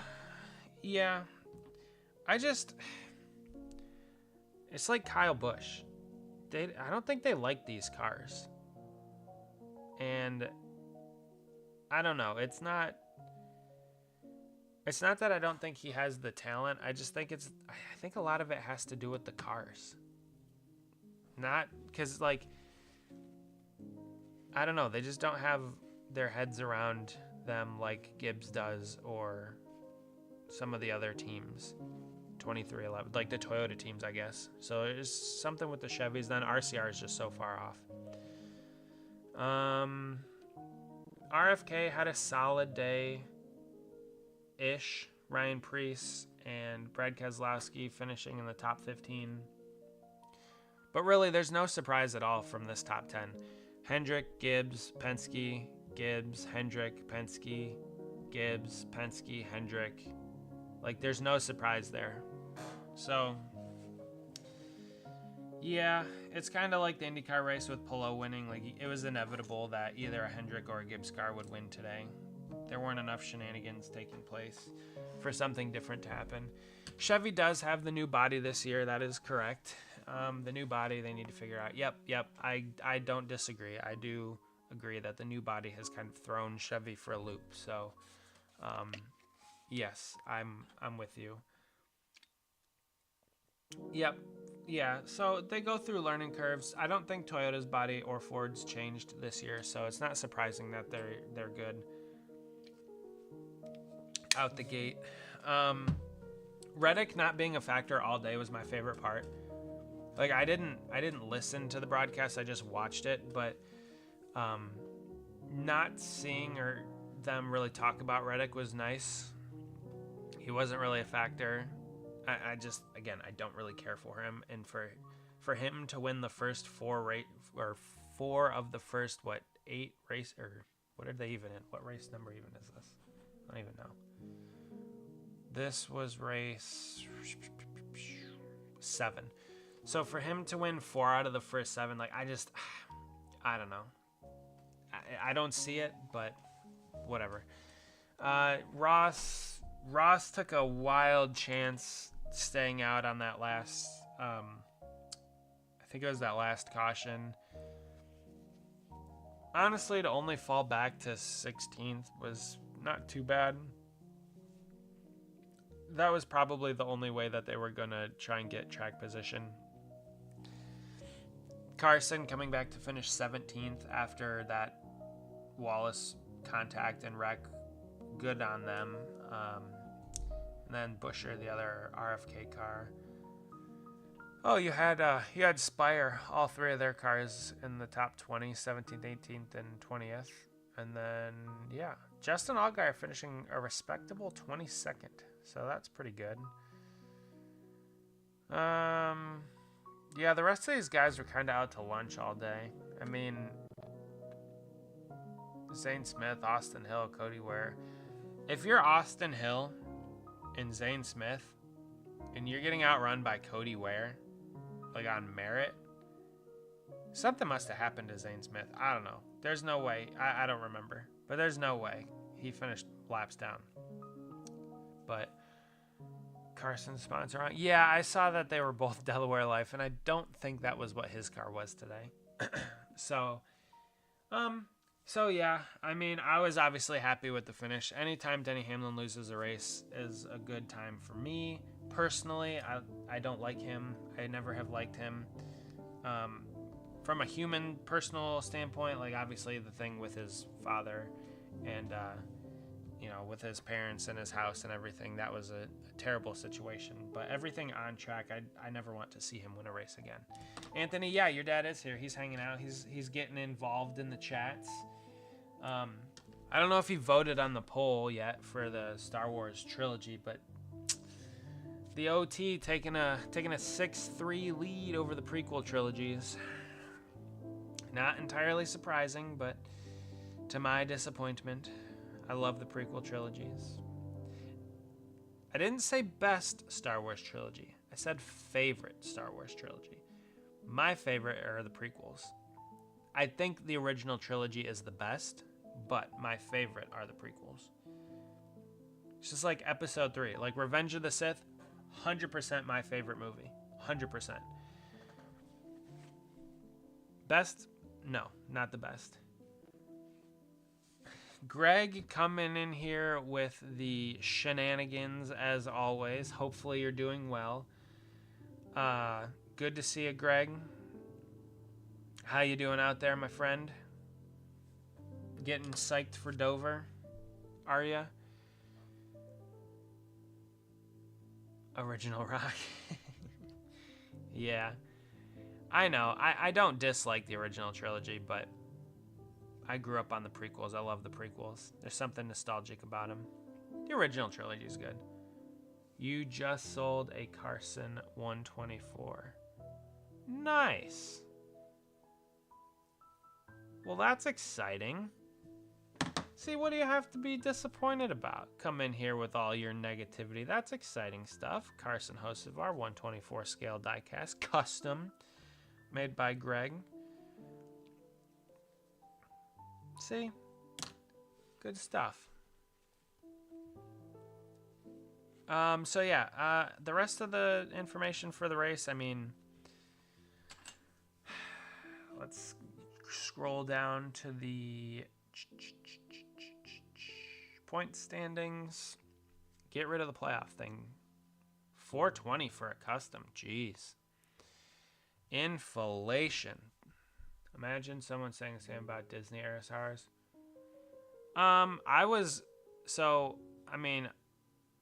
Can't believe they bid that high. Yeah. Yeah, the most I ever sold a car for was 500. That was pretty insane. That was back in 2014. So worth a little bit more back then. And it was a fantasy Jeff Gordon car to top it off.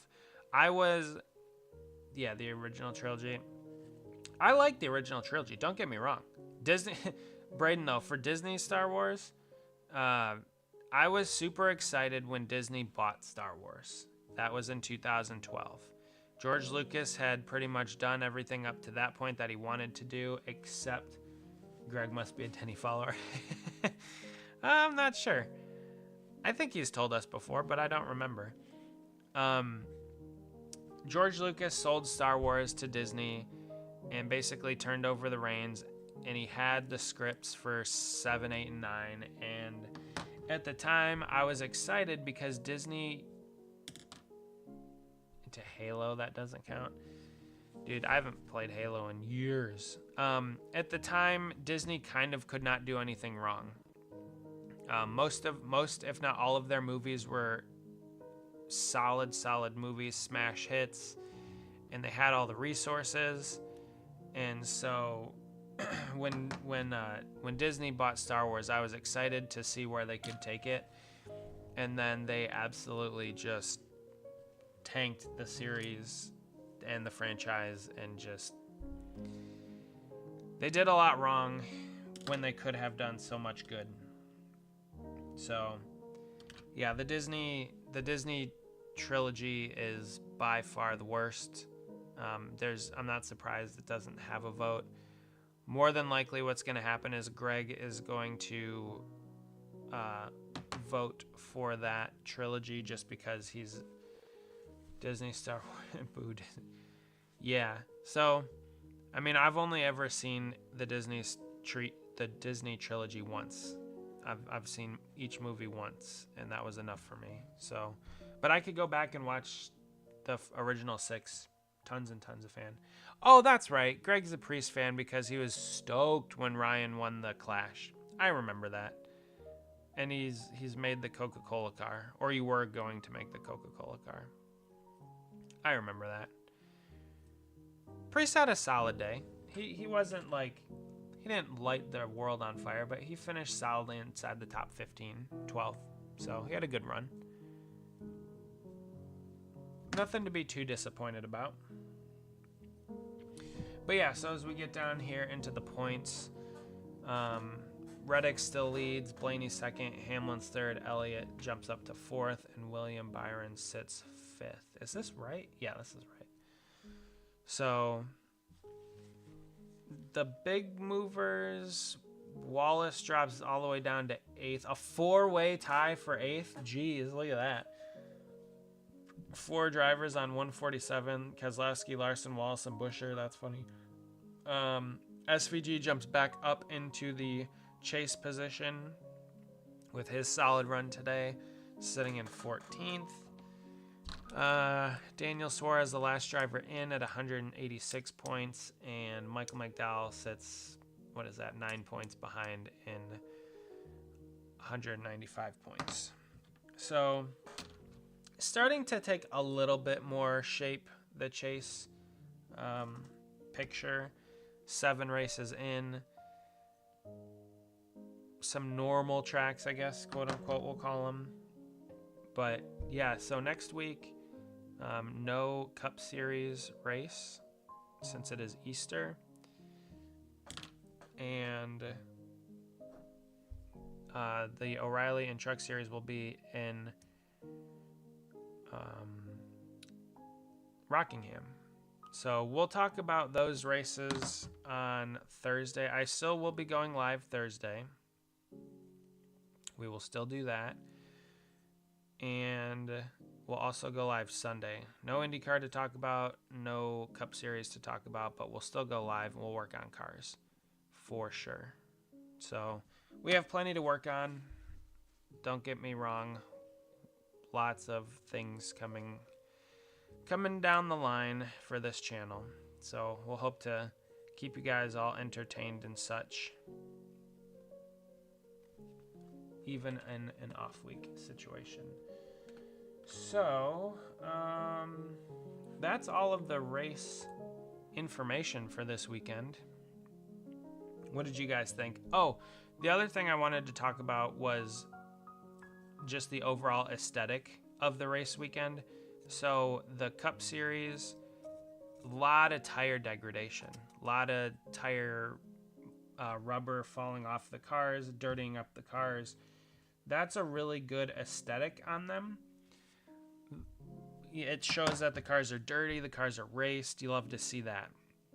The one thing I very much dislike about the Cup cars, well, most of it, is the fact that they are very rigid and hardly take any damage, any visible damage. The one thing that the O'Reilly cars have head and shoulders above the Cup cars from just a visual standpoint is the damage that they take. The donuts that get put on the cars from the other wheels and different things like that, the scrapes, well, it's not sheet metal, but the body panel is actually bending and deforming. Like those, that adds such an extra dynamic, such an extra visual storytelling feature to the cars that the Cup Series just desperately misses. So yeah, a really cool part of the O'Reilly series, in my opinion. Something that the Cup Series is desperately missing.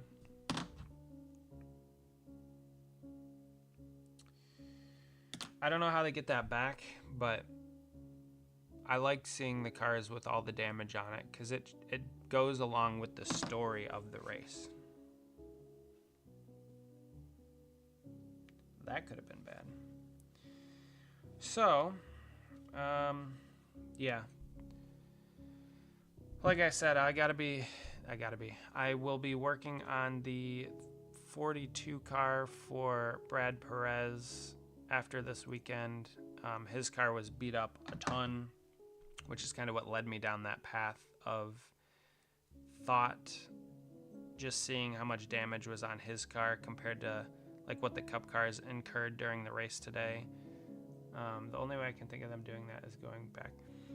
So if I ran the sport, if I took over tomorrow, actually, Tim texted me about this today, so I'll just read my response. Because I think, I'm at 2% on my phone. My phone might die whilst reading this response. So I think he asked me what 5 things I would change about NASCAR. First of all, I would get rid of all forms of postseason playoffs, points or full season if they want. And like point 1 kind of goes with point 2, because then my second would be getting rid of stage cautions. If they want to award points, that's fine, but just keep it green. Then getting rid of the next gen car, like completely, everything associated with it, just gone.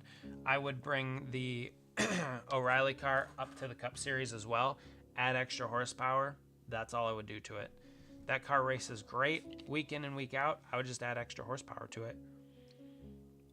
I'd get rid of the France family, tell them their times to go do like a committee with the drivers, former drivers like Dale Jr., Kevin Harvick.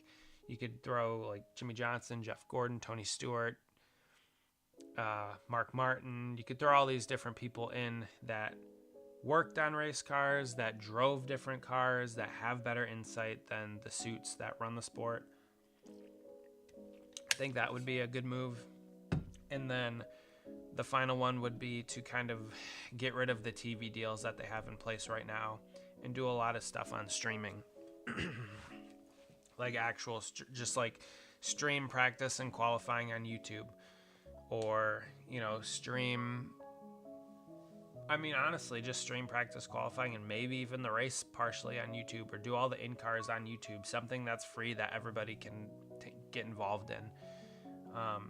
Because having more eyes on the sport will eventually generate more revenue. And that's all they care about right now is money, which is annoying. But, yeah, I would get rid of pack racing, put the fans in the tower seats, and let them run unrestricted. Yeah, put the catch fence up about 15 feet higher. Move the fans back about 40 rows, 60 rows. Just get them away and then unrestrict them. Yeah, that would be wildly dangerous, but honestly, I don't know how much. The only thing that would be more dangerous is if they blew a tire going 240, right? Or 220, 230. Because once you blow a tire, the car then becomes 100% uncontrollable. Whereas the cars would not be on top of each other as much, so there wouldn't be many contact crashes necessarily. But yeah, unrestricting them would be insane. Their pack racing would go away and you would junk less cars overall, I would think. Get rid of stage racing. Yeah, the stage racing is there because of the TV deals. So yeah, unfortunately, I think that's a thing that we're going to be stuck with for a little while. You will be Daled. Yeah. So, yeah, I think it'll be interesting to see what happens when the new TV deal comes around next year, or 2032. I mean, I know that's still quite a ways away, but it'll be interesting to see. One of the things that Prime gets the entire season, also multicast on NBC as well. Yeah, so kind of like the MLS model where their whole season is on Apple TV, right? Have it all in one place, and then you could have it on like Channel 3 or even Channel 8 Fox or something. But yeah, I think, and I feel like we've talked about this before, they need to be all in one place. I don't love the switching broadcasters at different parts of the season. Like, if that takes a big pay cut or something, I get, like, so be it. Because IndyCar every week is on Fox. And I know where to tune in. Super easy. It's going to be on Fox. Channel 8. Put it on. And you can get it through antenna.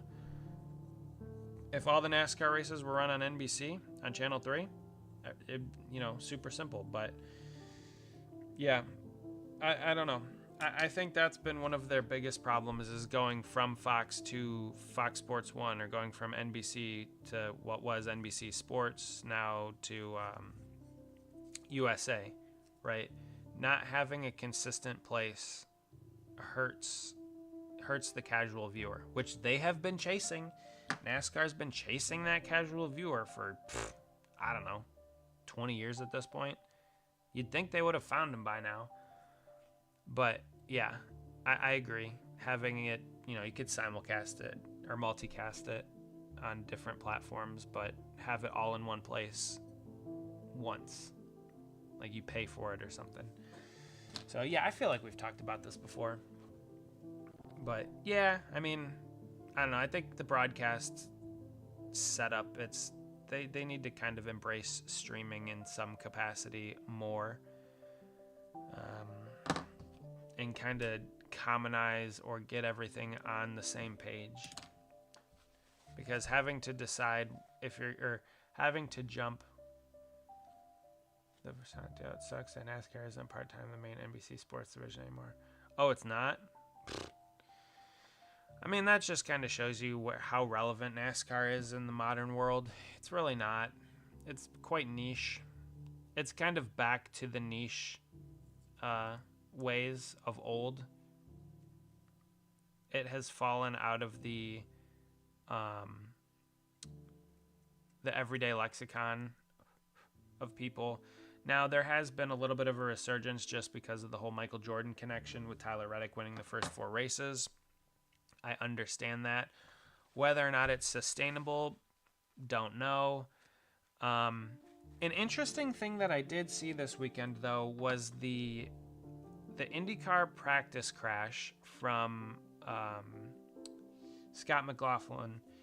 I was just watching the practice and qualifying highlights, and there were a lot of comments in that video, or underneath that video, of fans saying that they were F1 fans, but they've found IndyCar and they're staying. They like IndyCar racing, or they like open wheel racing, but F1 just doesn't do it for them with whatever their new rules packages and stuff are.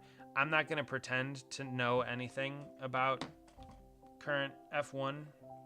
Like, I'm not even going to pretend that I know anybody or anything about it. But I just found it very interesting that there were significantly more than 10 comments with multiple hundreds of likes that said, I'm an F1 fan, but I like this IndyCar thing. I'm going to stick around. So I thought that was very interesting to see. And again, like, I'm a NASCAR fan. I've been a NASCAR fan my whole life, but the more I watch IndyCar, the more I like it, and the more I just resent NASCAR. Apparently F1 ruined their own sport with their new thing. Yeah, I heard that too, but I don't want to like pretend to know about it. I think it was something with like a hybrid, but I don't know anything about it.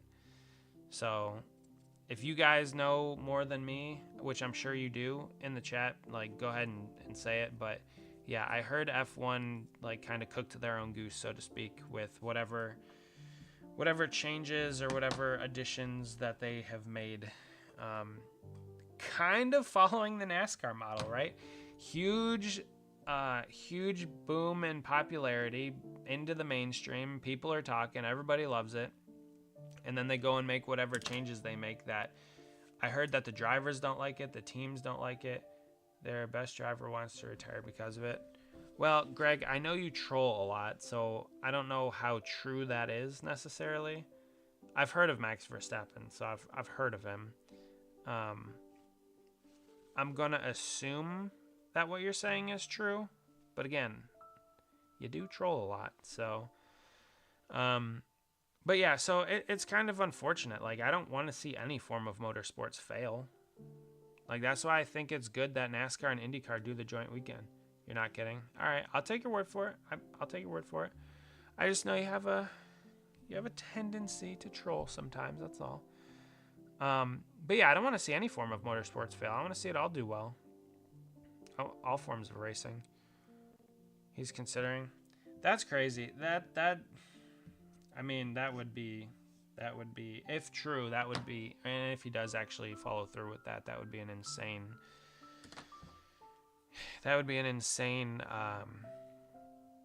letdown, I'm sure, for many fans. You would see that popularity drop off from their core fans like a cliff. I have respect for the sport, but I don't really care for it. I like to watch them racing, but they're behind a whole nother. Well, yeah, I'm pretty sure they're on Apple TV, which I guess I could watch the races if I wanted to, but yeah, I mean, I don't really care for it all that much, but yeah, I guess I could watch it. But yeah, if that's the case, then they made a bunch of changes that nobody likes. That's like the NASCAR model. Did they come out with their version of the car tomorrow and then have playoffs? The chase? Because that would be funny if they did. Literally, the NASCAR model, all of your popularity, come out with a new car, come out with the new points format, all of your popularity gone. Drivers didn't like the COT, teams didn't like the COT. I mean, and going back and watching some of those old races, it really wasn't that bad compared to what we see now and what we've seen for the past probably, well, Gen 7 era or whatever this car is, next gen. But yeah, I mean, Personally, like Gen 7, the sport has had the same amount of fans for like 10 years. It's plateaued. It's definitely plateaued.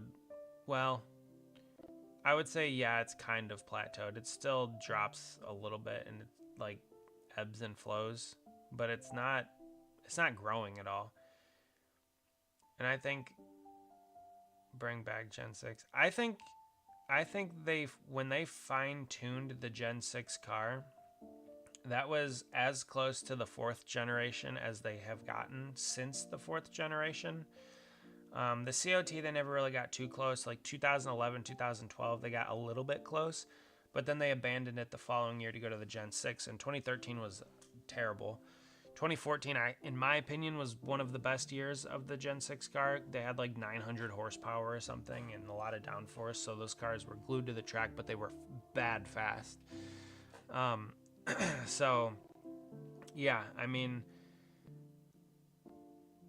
I think a lot of it has to do, for me personally, just like the overall look of the car and how it drives. I mean, that's how it is in motorsports. Like, if it doesn't look good and it doesn't drive good,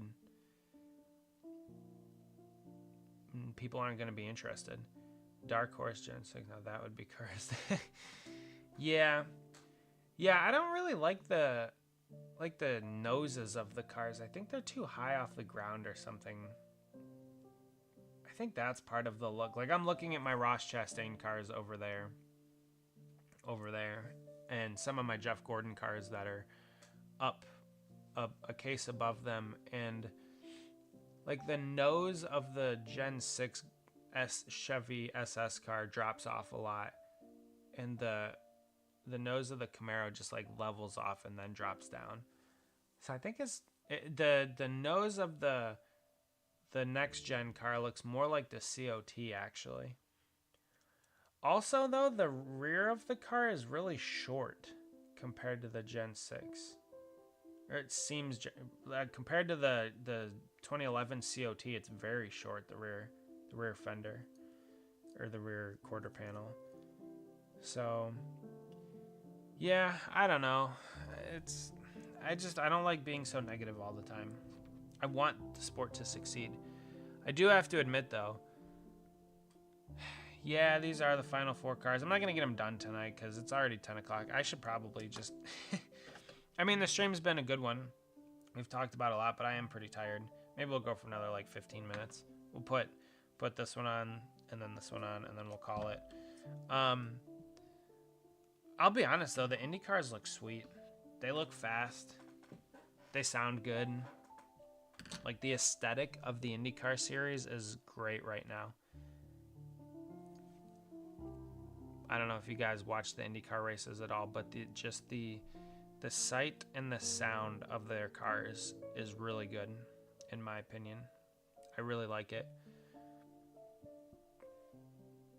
And I like, looking back, I think the windscreen on the front of the Indy cars makes them look better than having an open face cockpit. It makes them look faster, makes them look sleeker. The open face cockpit for the Indy cars was just kind of weird. I think they did a really, really good job with the design of the windscreen on those cars. They look like Xfinity cars with open wheel racing, if that makes any sense. Does that make any sense? I mean, this one doesn't have the wheels and the body, or the floor pan, or the front wing. Do they look like the Xfinity cars? Yeah, here's the front wing.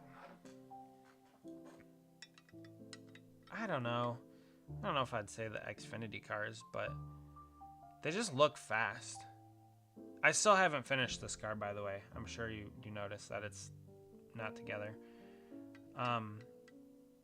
But yeah, they just... something about them. They look cool. I don't know. I'm not really sure about your comment about like them looking like the Xfinity cars of open wheel racing. Because like F1 has a halo, right? They don't actually have a front windscreen. It's a halo where it's just like a pole down the middle that goes on top of where the driver's helmet is, I think.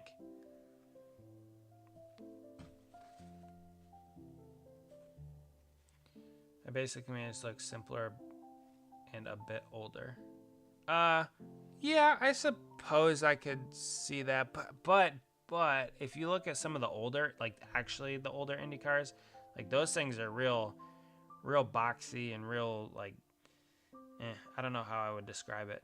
They just look clunky. The new Indy cars, they look sleek. Sleek is the word I'm going to use for them. They look stylish and sleek. The older Indy cars look, they look kind of boxy and clunky. Anthony's back. Welcome back. I am probably only going to go for another like 10 minutes at this point. We're going to get this decal on. We're just going to finish up with this decal, and then we're going to call it, because I'm pretty tired. We had a fun stream. It's been good. It's been good. We've been talking about some fun stuff. IndyCar sucks. There's Greg with our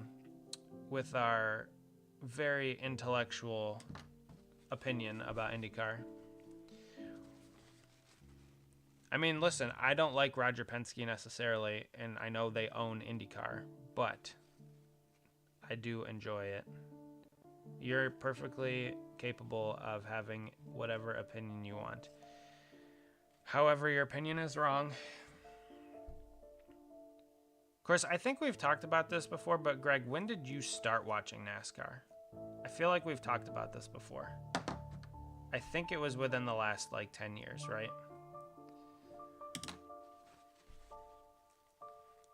Because we've had stage racing since 2017.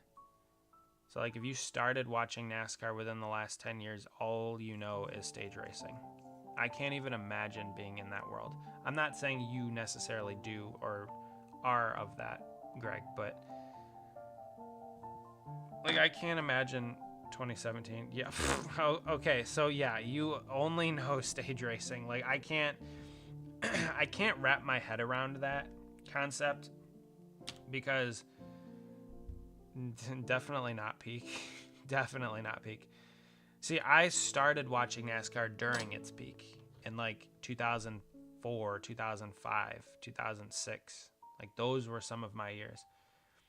Steven, good race. Are you talking about the IndyCar race, the O'Reilly race, or the Cup Series race? Because we talked about all of them. Good to see you, by the way. Glad to see you're here. 2018 was peak Harvick. I mean, Harvick had some really, really good years before 2018. I mean, yeah, he won a lot of races in 2018, but Harvick had some really good years in the mid-2000s with the 29 team. Both. I liked the O'Reilly race better than the Cup race, but the Cup race was solid. I don't know if it was great, but it was solid. It was decent. Honestly, from what I saw, the Cup race was all right. Yeah, it wasn't like a barn burner. Like, not a ton of good stuff happened, but it also wasn't just like some wreck fest where it was like 100 cautions and someone was sideways every 5 laps. It wasn't like that either. There was some decent racing, I suppose. You could kind of pass, but most of the passing came from lap traffic. But I will continue to say, like, the O'Reilly series puts on a better show every single weekend than the Cup series. Like, I don't know if I can be talked off of that platform. But yeah, Cup race was all right. For a Martinsville next-gen race, it was all right. Speaking of 29, hold on. I read that for the first time, RCR, they have failed to get top 10. Yeah, Greg, I don't really care too much for Chase Elliott. Like, I don't hate Chase Elliott, but I don't really love him necessarily. He's fine. First 7 races. Harvick deserves to be there just for the shoes he had to fill. Yeah, I mean, Harvick stepping into the 29 car after Dale's death was like obviously one of the hardest things anybody could do in any sport ever. So yeah, he he absolutely deserves any and all accolades for that position that he was put in. And he handled it well, and he did well. Yeah, Greg's something. We love him here, though. He's funny. First time in RCR history they failed to get a top 10 the first 7 races ever. That is an unfortunate stat. It doesn't surprise me, though, honestly. Like, Harvick raced for them for how many years? And then, even when Harvick wasn't there, I mean, they had some solid driver. Like, Paul Menard's all right, but actually, Paul Menard was there with Harvick. When did Harvick leave RCR? 2013 was his last year with RCR, so who was with RCR in 2014? I don't even know. I don't remember. Jeff Burton, I think. Kyle Busch is being held hostage. Anything Hendrick for me. I'm actually a Davey fan till there wasn't a Davey. Dang, Davey. See, I did not watch back then. I was not even alive until 96, but I've heard nothing but good things about Davey Allison. And yeah, so Davey was a good driver from what I heard. Greg, I'm gonna put you in timeout. You're posting some weird comments, my friend. I have the ability to time you out. Ryan Newman, Austin Dillon, Paul Menard. Oh yeah, Ryan Newman. I forgot. Yeah, he was at RCR for... Oh yeah, he was at Stuart Haas. Well, Newman had a kind of weird career. He was at Haas after he was with Penske for a long time. Yeah, for the most part, Harvick was pretty clean. That was like most drivers. That like Matt Kenseth was mostly clean with a few incidents. Harvick was mostly clean with a few incidents. Jeff Gordon was mostly clean with a few incidents. Jeff Burton was mostly clean with a few incidents. Same thing with like Dale Jr., mostly clean with a few incidents. Greg, you are a bizarre fellow. Yeah, Newman was... Braden, I see what you did there. I appreciate that. What was it, 2000? Was it 2009 Talladega, where he landed on top of Harvick's car? 2003 Daytona 500 when he flipped through the infield in the tri-oval. What else? Carl Edwards landed on him in the 2009 Talladega crash. Obviously, the 2020 flip where Corey LaJoie hit him after he flipped.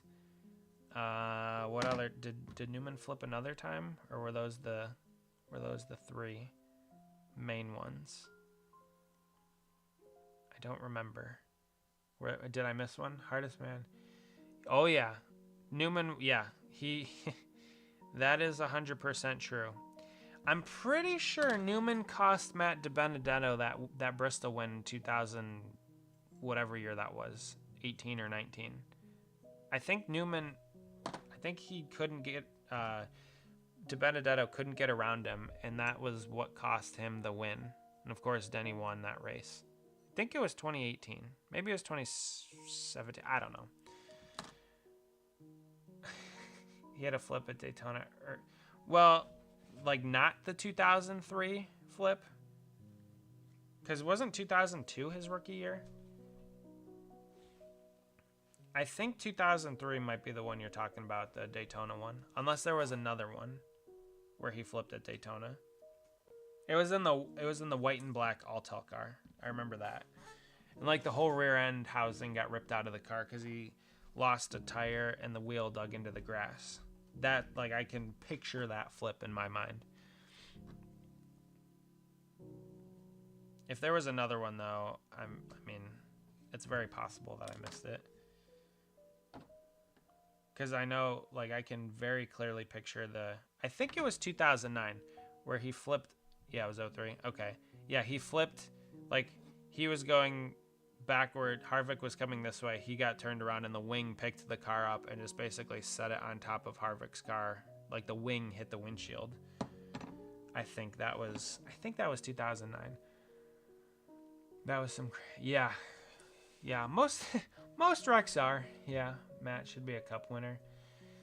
Yeah, I mean, I don't really know what happened to him. I mean, you would know more than I would about him, but yeah, his fall from grace was pretty interesting. Yeah, Newman had some crazy. He had a wild career though.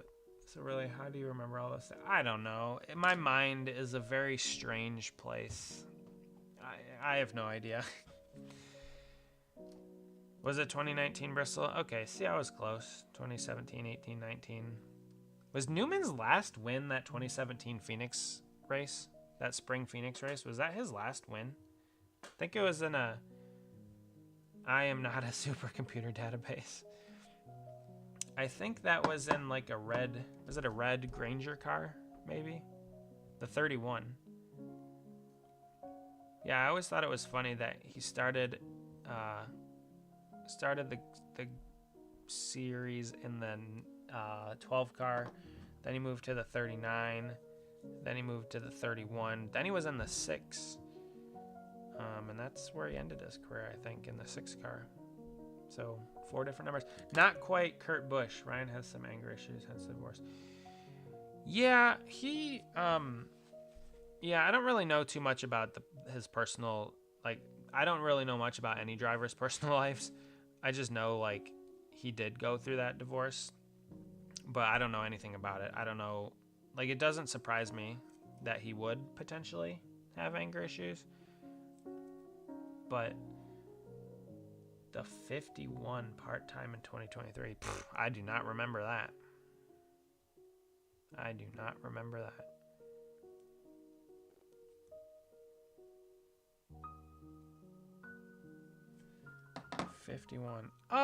Maybe I do, because didn't he do a throwback to his Alltel paint scheme at Darlington in the 51 car?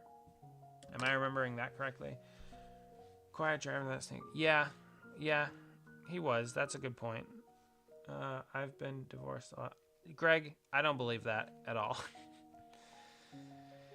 Greg. I don't know what we're gonna do with you, bud. Yeah, Harvick was the closer. Quiet day, solid. Matt Kenseth was the same way. Just methodical, worked his way up, kept the nose clean for the most part, and would be there at the end. Didn't necessarily lead a ton of laps, but would be there when it counted.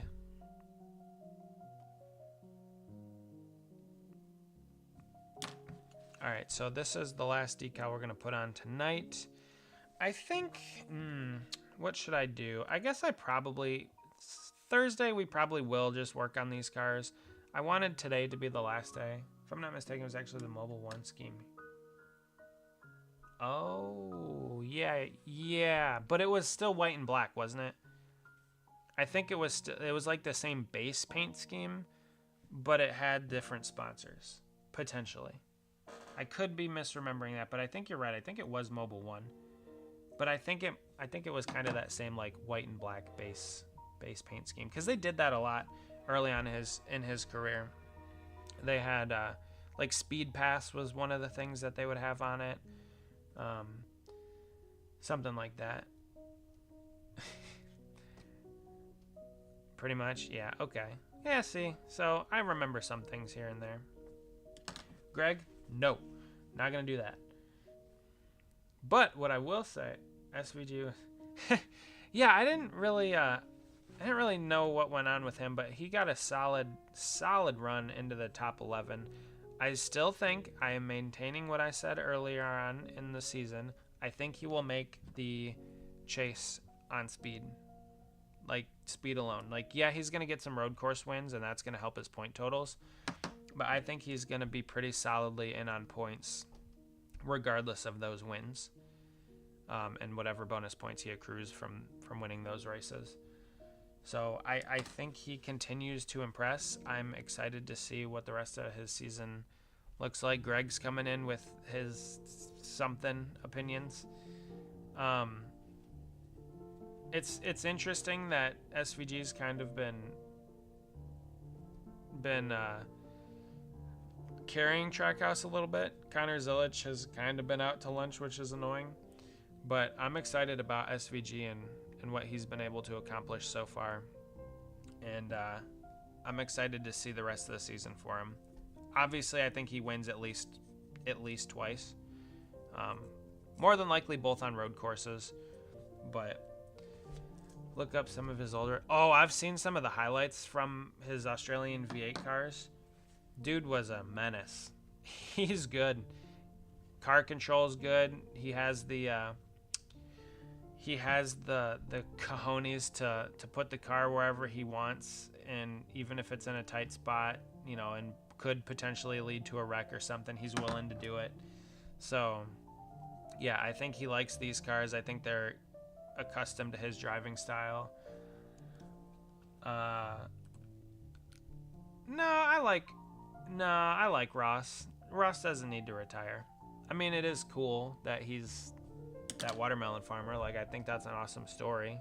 But I like Ross. He can stay in the sport for a few more years. He's got to get some more wins. I want to see Ross get to double-digit wins. Supercars are really close to these cars. And that's why I don't like this new car, because it's too close to other cars. Like, NASCAR was unique because it was kind of different. It was stock cars, even though it wasn't stock cars. They weren't sports cars, because there were sports cars divisions, and NASCAR wasn't that. Now NASCAR is kind of a sports car division. I'll give Zilich some slack his first full time. He hasn't used the Gen not to mention.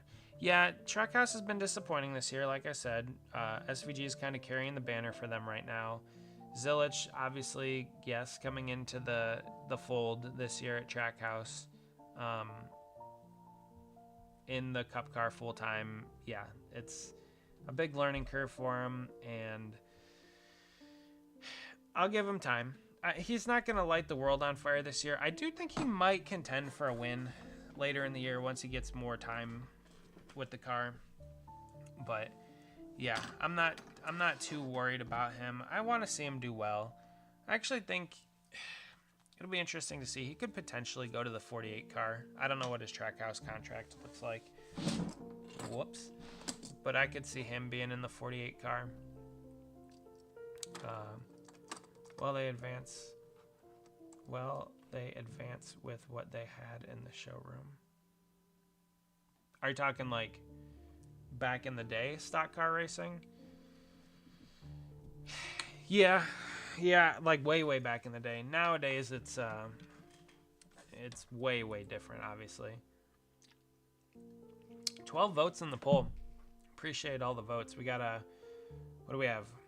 We have 8 votes for the original trilogy, 3 for the prequels, and then Greg's vote for the sequel trilogy. Man. Alright, I think I'm going to end the stream there because I am tired. I do have a few other things to get to tonight, but Connor needs to learn to slide in this car. It's way different. Yeah. Greg, I'm going to end it on that. You say NFL is better than NASCAR. That is not true at all. I've never liked football. You cannot convince me to like football. But, yeah. So, we're going to favorite Star Wars Episode 4, A New Hope. It's not my favorite. It's a great movie. It's a solid movie. It's the one that started it all. But my favorite's Episode 3, Revenge of the Sith. I mean, 4 is good. Not denying that. I am going to go live again Thursday night. It looks like we'll still work on these cars. I'm going to try and work on these Monday, Tuesday, Wednesday. I'm going to try and work on these the next 3 days a little bit so we can get to a point where we finish them on Thursday and just completely wrap it up. And then that'll be done. So we can move on to something else. So, like I said, last stream, I have, let's see here, let me get my decals. Oh, and we're almost done with the white gold car for Regan Smith. So, I like sports. Okay. Greg, you're flying close to the sun again, but I'm gonna let that one slide. Bosnian. Watkins Glen is where Village will have very good possibility. I think you meant to say Zilich, but I understand it. Yes, I do agree. He is good there. Thursday Sunday we'll probably do either this Kyle Busch Arca car from 2002. We'll do potentially this Coca-Cola Zero Bobby Labonte car from 2010. I love the red, not on the decal, but the paint on the car looks awesome. Or we will be working on the Ryan Sieg Watkins Glen car. So, plenty to work on. These cars are all cleared and they're just drying now. And the decals, we obviously have the decals. So, yep, you meant Zillage. Okay. My favorite Star Wars character? Obviously, it's Anakin. What a tragic story. Anakin, this little kid from Tatooine, grows up to be like one of the best Jedi ever, and then has like one of the most tragic falls ever, and then becomes one of the worst villains in like cinema history, I guess. Kills a ton of people, and then has a redemption arc story at the end. Like, what a crazy roller coaster of writing for that character. Yeah, so obviously Anakin, Darth Vader, Anakin, my favorite for obvious reasons. Jar Jar Binks. Jar Jar Binks. Cracks me up. Yeah, that sucks. Yeah, so, so we'll have, I do want to get these done because I want to get them, like, out of here. Favorite Star Wars NASCAR? I don't know. Probably the 2000, I was like Jar Jar Binks. I think he's working for the Empire and will become... So you've seen the robot chicken Darth Jar Jar thing? Yeah, I love that theory. That cracks me up. There's like one line of George Lucas saying something like Jar Jar is the key to it all or something. And then people like slow down the prequel trilogies to see frame by frame. So like Jar Jar is controlling everything behind the scenes. I love that. It cracks me up. There might be some merit to it. But yeah, hilarious. I think that's, yeah. I mean, my favorite Star Wars NASCAR, like race car, probably, geez, I don't know, probably Kyle Busch's 2005 Revenge of the Sith scheme, or the M&M schemes with the Star Wars. Dale Jarrett, or not Dale Jarrett. Well, I think he had an M&M scheme with that too, but Elliott Sadler. So, all right, we have a bunch of people in here, and I hate to do this to you, but I'm gonna end the stream here. We will be back on Thursday. We'll talk about the O'Reilly and the truck race that will be happening at Rockingham next weekend, and then we will be back again on Sunday. So, yeah, plenty of stuff to work on, plenty of things to do. I appreciate all of you guys being in here. Another good stream. I liked The Mandalorian. Jeff Gordon's, that's true. His 2005 Talladega Yoda scheme with Yoda with his lightsaber across the hood, slashing it, jumping. Obviously, Jeff dominated that race too and won in it. So, yeah, maybe that's my favorite one. But on that note, we're going to end it. So, thank you guys again. We will see you hopefully on Thursday. You guys were awesome as always. I appreciate you being here. So with that, have a good evening. We'll see you on Thursday, and have a good start to your week, whether it's at school or work or whatever you guys are doing. So we'll see you guys on Thursday, hopefully. Have a good night. Bye, everyone.